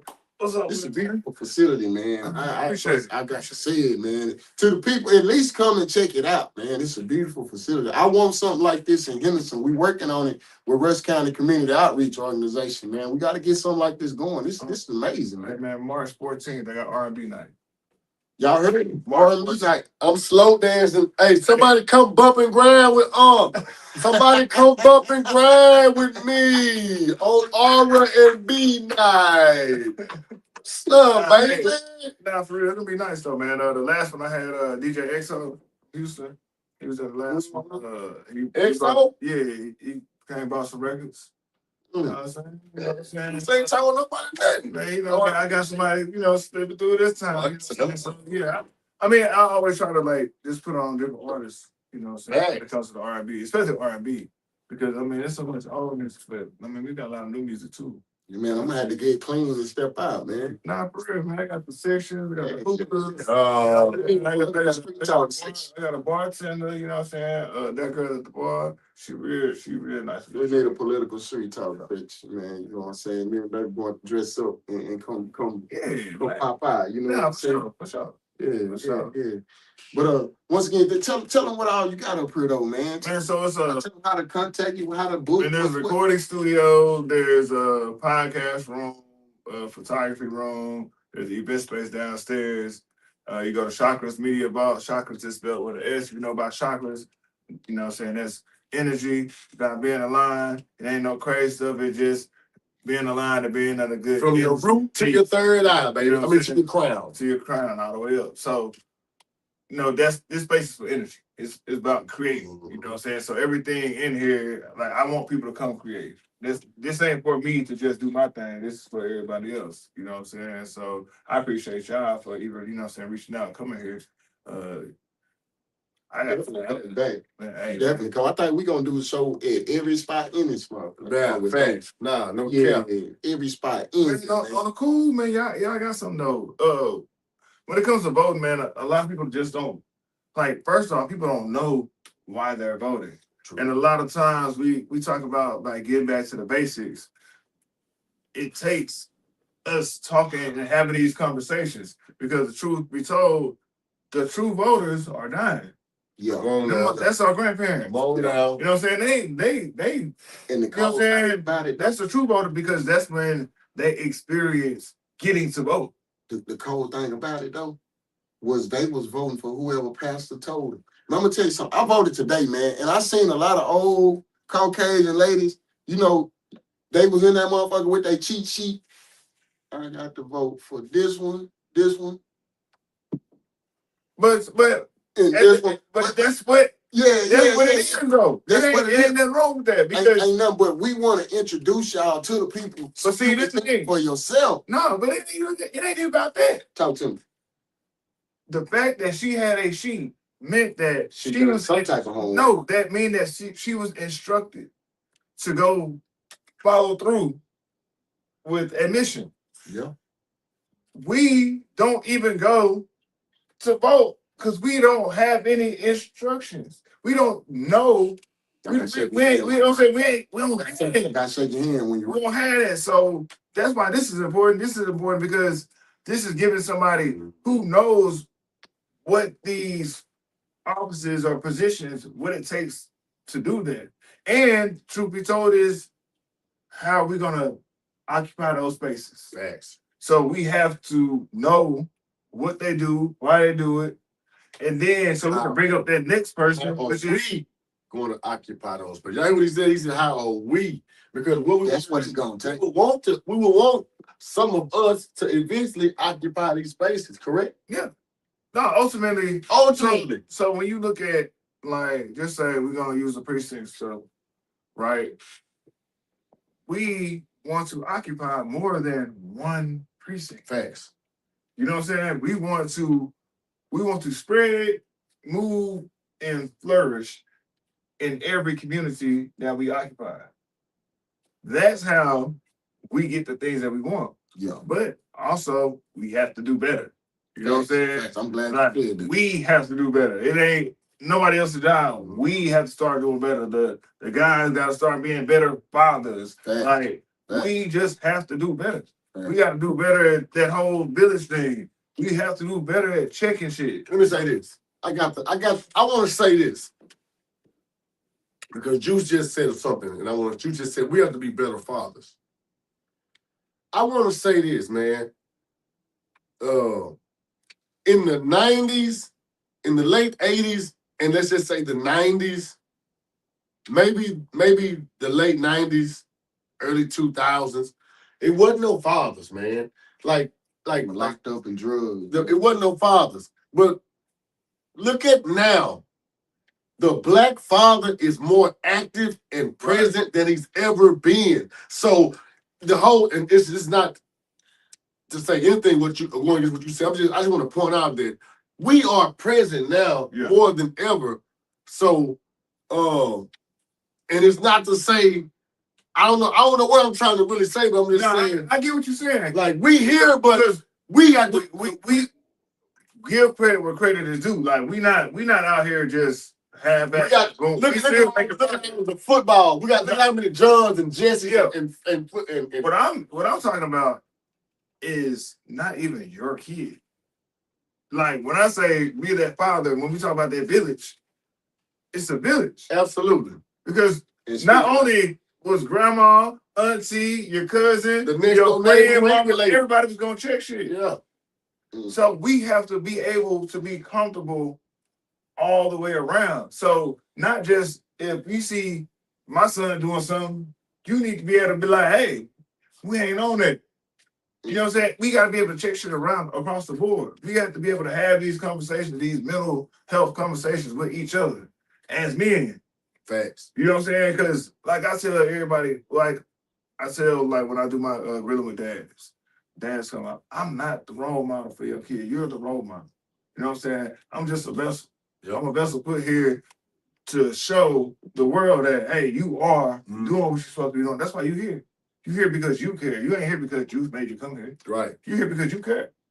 You know what I'm saying? I'm just a vessel that gives you a space and opportunity because everybody wants to do donuts with dads, but we do more than make donuts. You know what I'm saying? Right on. We fish, we do all these other things. So I'm just a vessel to put those situations out there. That's some real talk, man. And I'm gonna tell you something too. When you was on our show, man, and you was talking about what you was doing, man, I want to thank you because it motivated me. You were like, man, people be like, but where did you go to school? So I was thinking about this. It's like, man, I really hadn't been at my school doing what I could be doing. So that motivated me to go back to my school, man. If you follow me, I interviewed my old coach. This is the principal now. I interviewed the superintendent, man. I put some love back there, man. That's where it should be, man.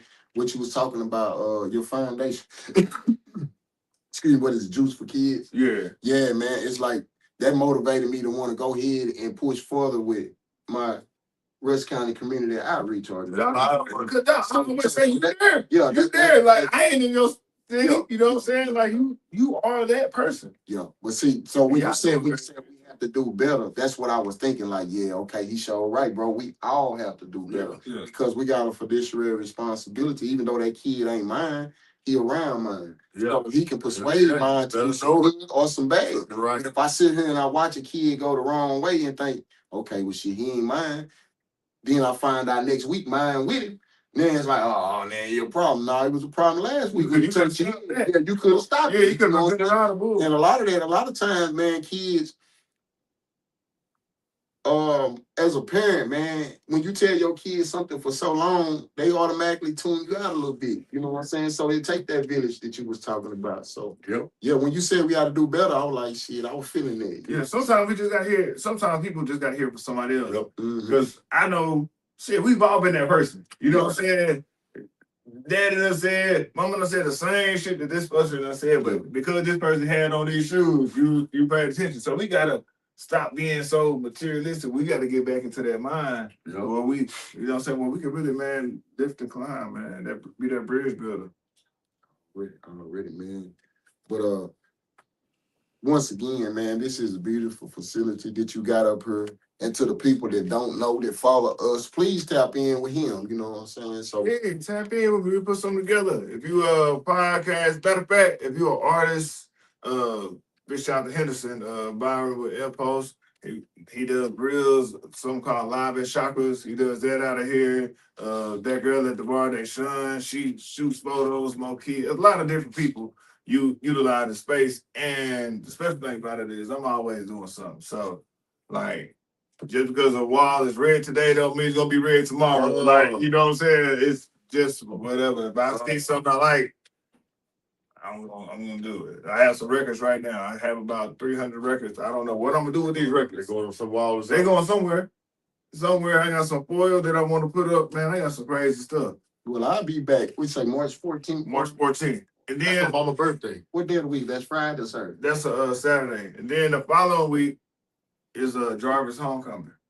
Yeah. So this building, Chakras Media Bar, is putting on their homecoming. So Mechanical Bulls, stage, DJs, you know, the whole nine. We're gonna, you know, good family fun, step show. So if you hadn't that, you know. It's easy to find too, man. It's easy to find. You can step out the door and look at bricks. Thanks. I thought you were talking about Jarvis. I'm about to say it's in Hawkins. It's on 80. That's it. That's it. Ain't nothing in Jarvis. Ain't nothing in Hawkins but liquor stores and Jarvis. Well, hey man, I gotta give credit to Circle and Crawfish. I ain't gonna lie, man. That little seafood spot, that's my spot, man. I ain't gonna lie to you. You know, man, it's getting a little late, man. You know how we do. I gotta sit here, man. Go pick up the book. The universe is mental. Listen, A Guide to Effectively Mastering Your Mind, available on Amazon. My first book, wrote it in 2024. And it's really a guide to help you control your thoughts or regain control of your thoughts, because I'm pretty sure, like I always say, the person that you talk to the most is inside your head. And if you can't control them thoughts, then you will not be able to have any direction in your life. This book right here, I just kind of guide you, man, give you a few little pointers on how to get back control of it. I got 2 questions apiece. Yes, sir. All right, you boy. When it comes to writing books, and it comes to writing this book, why did you feel that it was necessary for you to publish your own book?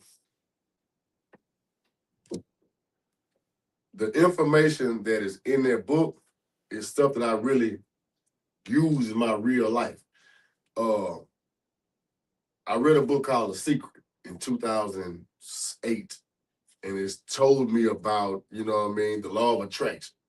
And so that started me on my journey of, wait a minute, even the bad stuff in my life that happened, I kind of realized, even in my raps, some of my raps that were negative, or some of my speech that was negative, I realized that I created this situation that was bad. Mhm. Even the good situation, I was like, damn, I thought this up. So I just started to just follow that trail of learning. I got into other books like The Kabbalion, and it just kind of taught me about the power of the mind. And so I began to do these things and make vision boards.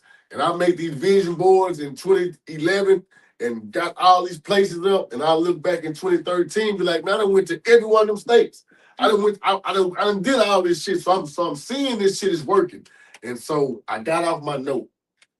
And I got off my note and started living a devilish life, balling and out of control. I forgot the science. I put the science down and hit rock bottom.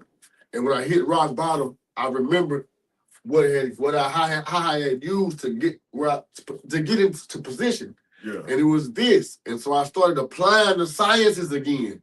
And as I began to apply it, one day in meditation, I just got something that said, I heard an audible voice that said, write the book. Because I already had notes from years before. Okay. I already had a lot of these notes from years. Okay.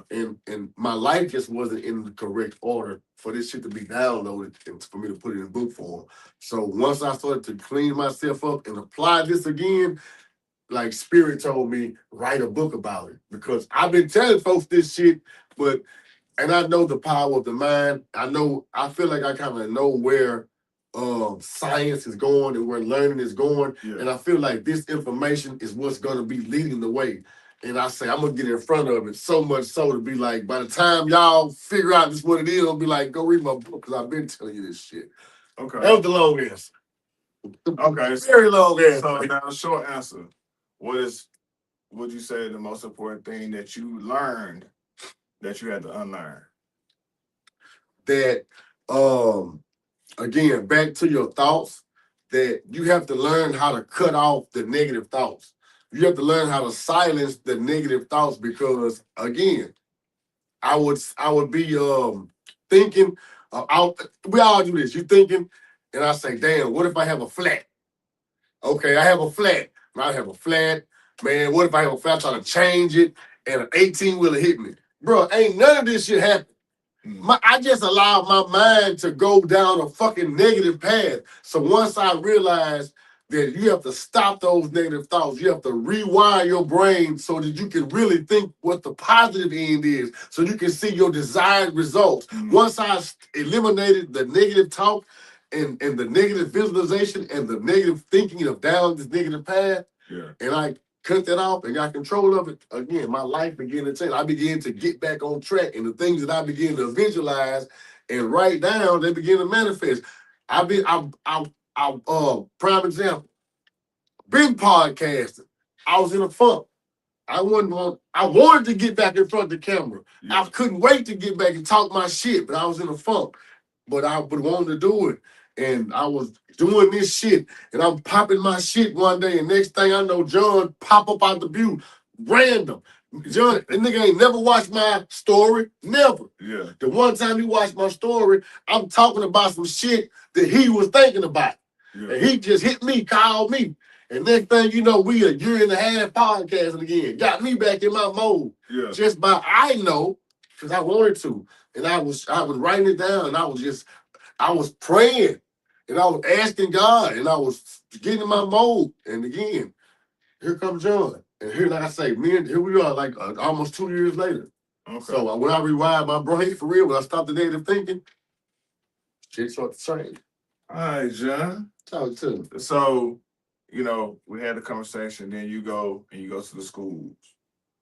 Now, how valuable do you feel like those conversations that you just had with those two people, you know, how valuable do you think those are that, you know, you going back when, you know, it's been how many years since you've been back? Man, you know what I'm saying? 20, 22, 20 something. It's been a while. And- I slide into a game every now and again, but not to go back in that fashion. You know, I slide in to watch a game and I get up out there. And think about how far did you live away from that? Not that far.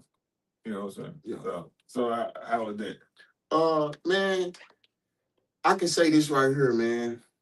To go back and see how things have changed, it made me proud. It's like, damn, man, my enterprise doing their thing, man. They got new high school, they got new buildings, you know what I'm saying? The sports and shit it's really going on down there, man. Yeah. It really is. It's a great place to be, man. You know what I'm saying? Plus, me and Clay Freeman, he the principal, man. We was together from 4th grade all the way through. We had some ups, we had some downs. He was my coach. I ain't gonna sugarcoat the shit. I quit on him my junior year. And you know, we fell out. He told me some real shit, man. It took me to be 41 years old to get it.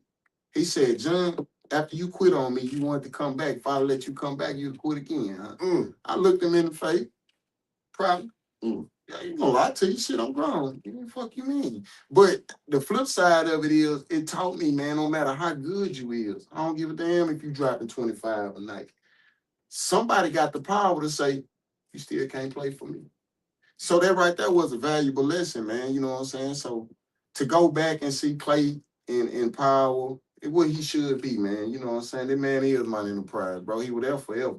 You know what I'm saying? To go to Henderson, do his thing, and to go back to my enterprise, man, it's good, man. He in a good place. Shit going good down there. And I look forward to getting my Rusk County community outreach into the schools. Like we're working on that. That's right. We're gonna get into Langeville and my enterprise. Oh, that's hard. That's hard. Yeah, cause see, I'm gonna tell y'all something else since you brought it up, man. I'm pushing a campaign, man. It's called MLH. Mine Enterprise, Langeville, and Henderson. Cause people be like, where are you from? And it's like, shit, bro, I lived in so parts of my life in all three of those places. All my family in Langeville. I live in Langeville now. Yeah. For however many years you go to school, I was in my enterprise. And man, I got money in Henderson. Fuck with no nigga say. I got money in Henderson, man. You know, I'm into it, bro. Juneteenth and all types of other shit. So it's like, and I was born there. So it's like, all three of them are my places, man. I'm pushing that campaign. My enterprise, Langeville, and Henderson. You know, so I'm gonna put the Rusk County on my back. That's hard, man. But I appreciate y'all for being here. I know it's late as hell. So I'm about 10 something. You got something? You got something? We go ahead and slide up out of here, man. Appreciate y'all for tuning in. DJ Juice in the building. 4-4 in the building. And this is an amazing facility, y'all. I ain't just saying, y'all gotta come check it out. Yeah, because we're manifesting this shit in Rusk County and Henderson. Go ahead. It's gonna bring a little adult entertainment. You know what I'm saying? Let's sit this all downstairs. Change. You know, pay a little tithes, a little offerings. You know what I mean? I just want to say this right quick before we get out of here, man. I went to Detroit this weekend to the what they call Savior's Day, and this is the Nation of Islam's holy day they have every year in February. Now I know y'all country bumpkins, y'all don't like no Muslims, and y'all are anti-Islamic, and I know y'all are Christian and whatnot. Well, so am I. Crazy person. I'm a Christian. I go to church too. Matter of fact, shout out to my pastor. He's a Tyler native. Brother Cleve Forward Jr. If you know Brother Cleve Forward, tell him I say I appreciate his work inside the church in Whippoorwill, Church of God in Houston, Texas. But anyway, I was over there, man, and Just think of 5,000 to 6,000 black people, men, women, and children, dressed to the T, and some of them are not because some of these people are fresh out of the trenches. They don't know nothing about Islam. They don't know nothing about black unity. They don't know nothing about black empowerment. I seen one little baby up there when I was watching your video. I went back and they was doing their marching, and he was standing there and he was getting it. I said, "Look at him." He was the leader of that. I mean, so to see that many black people, and guess what too? It was white folks there. White people was there. It was white people there amongst Farrakhan and the Muslims and Islam. And guess what? It wasn't nothing but a spirit of love. 5,000 people, 6,000 people in one building, and the whole atmosphere is love of a building, of nation building. And God, man, it'll do something to you. It'll put a fire up under you to let you know. And I got to say this because I've been saying it since day one of Political Street Talk. The brother Ishmael made a very valid point. He was talking about how we got everything we need. We got everything we need. And he made a point. He talked about that black dollar. Something I'll be talking about. 1 point something trillion last year in the black dollar. And I may be wrong quoting this, but he said that Mexico has double the people as us,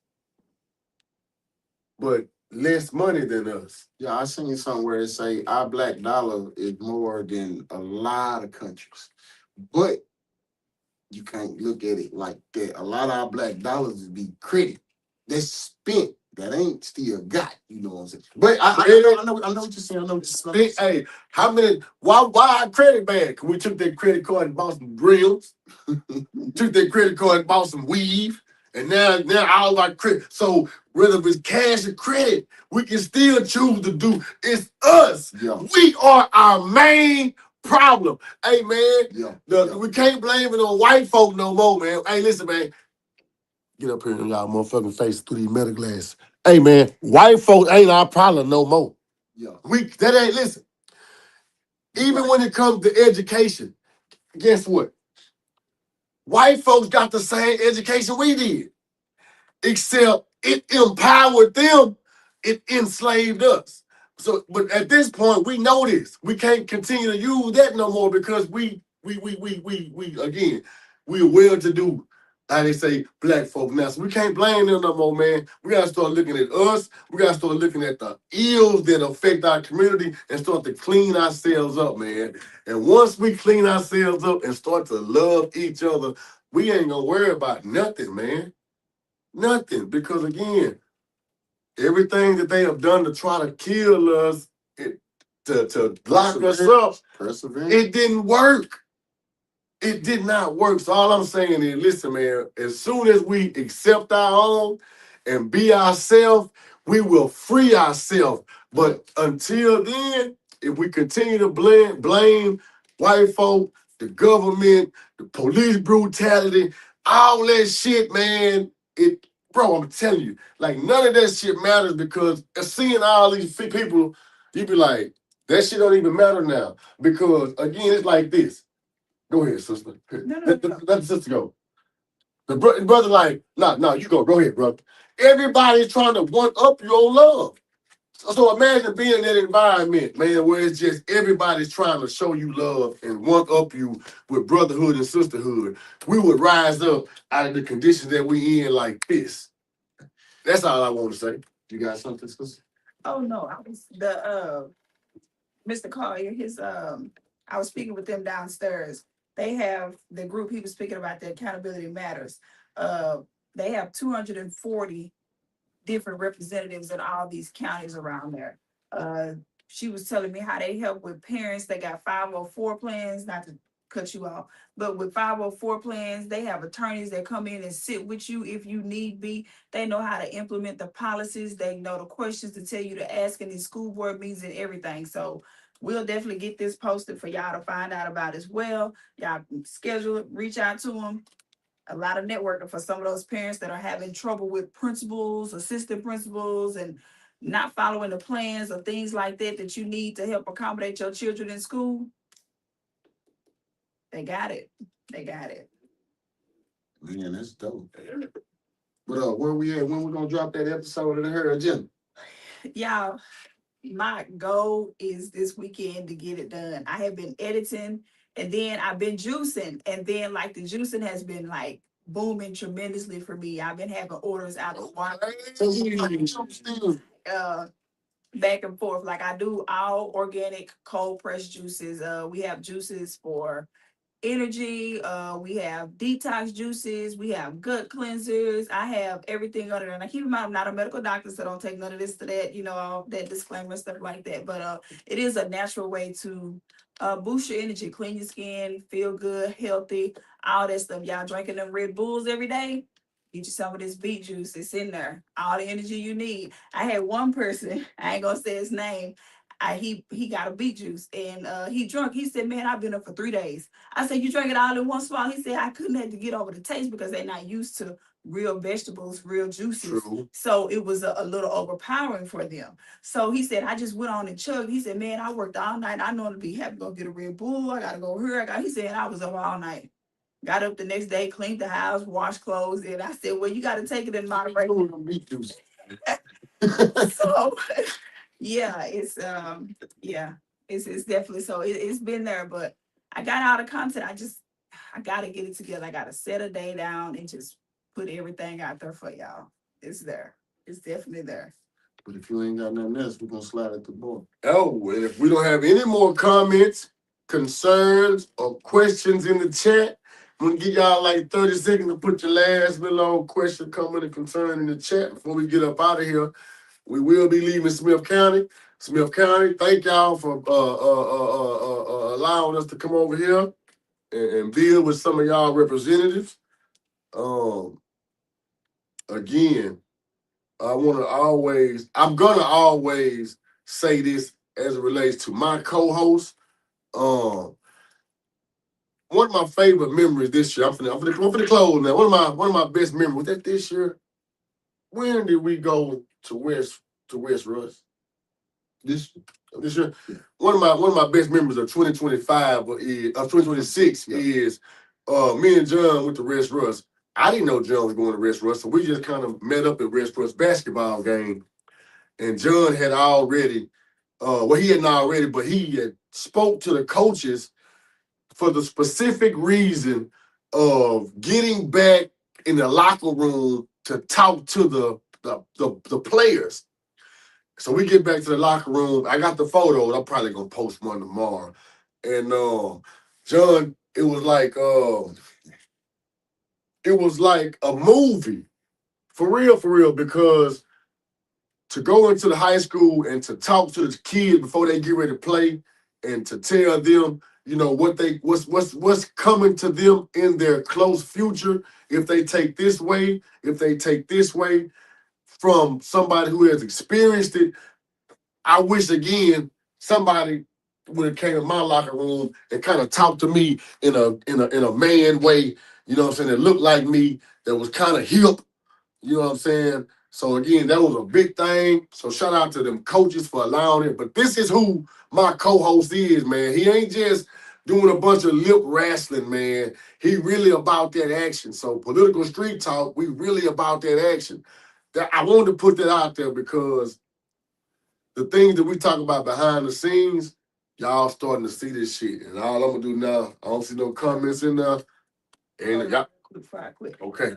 His manager, she want to get with you because she wants you to come down there to Hawkins and watch them boys do their powerlifting. She said she got a bad boy. She see you doing them sports. She wants you to get down there and watch them do their powerlifting.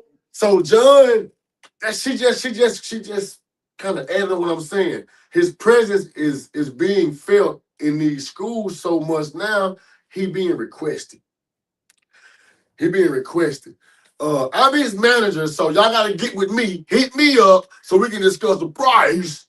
Okay, I'm bullshit. I'm going too far. Okay, let us pray. Please hit me. I'm gonna need some gas. Hey, my man. Hey, listen, for real, y'all understand this now. John is working on behalf of Political Street Talk and Ross Media, or Ross TV. Yeah, right. So this is independent. This is an entrepreneur. This is funded off of the blood, sweat, and tears of doing what we're doing. So again, if you would like to donate, just ask him what's his cash app. Send him $5. Send him $10. You know what I mean? We got to start actually supporting people that's supporting us with our dollar. We all know, man, the money make the world go round. You can talk all you want to, but if you really want to show support, what's $5? What's $10? It may not seem like a lot, but it's the thought of, damn, somebody appreciate what I'm doing enough to give me $10 just to be like gas money, $10 just to be like podcast. We doing this shit for free. We're doing this for for something bigger than us right now. Y'all, let's see later on. No more words. No, I think You know how we do, bro. Y'all know how we do. We like to always end our day the same way we started, and that's by showing God gratitude and thanksgiving. So what we're gonna do is we're gonna pray. Like I say, I go to the Christian church, I go to the mosque over there with the Muslims, I go over there with people that's Buddhist, I go over there with the people that's Hindu, I go over there with the people that's practicing Ifa, I go with the people that's doing Santeria, I go over there with the guy, I go over there with, and you can't box me in. You can't tell me God is just specifically for Christians. You can't make me believe that God don't really mess with the Muslims. You a damn fool. Let us pray. Father God, we come right now, first of all, just saying thank you. Thank you for waking us up this morning. Thank you for waking us up with our right minds and with our bodies moving the way they're supposed to be moving. Continue to guide our footsteps. Continue to lead us in a direction that's pleasing to your eyes. Continue to just allow our wills to be in full alignment with yours. Continue to watch over our family, friends, loved ones, and anything that comes in our way as a stumbling block, we ask you to destroy it. We come right now in the name of the Most High God saying thank you and amen. Amen. Hey, listen, y'all. Special thanks to the people that came out today. The incumbent, Derek Charles, his challenger, Delilah Reynoso, and man, y'all don't hold me to it, Dewey Collier. Dewey Collier. Hey man, for House District 5 state representative, man. And the man took a strong stance right here today on Political Street Talk. That's what it's all about. But until next week, Political Street Talk, baby. Peace. Thank y'all for tuning in. Please share this.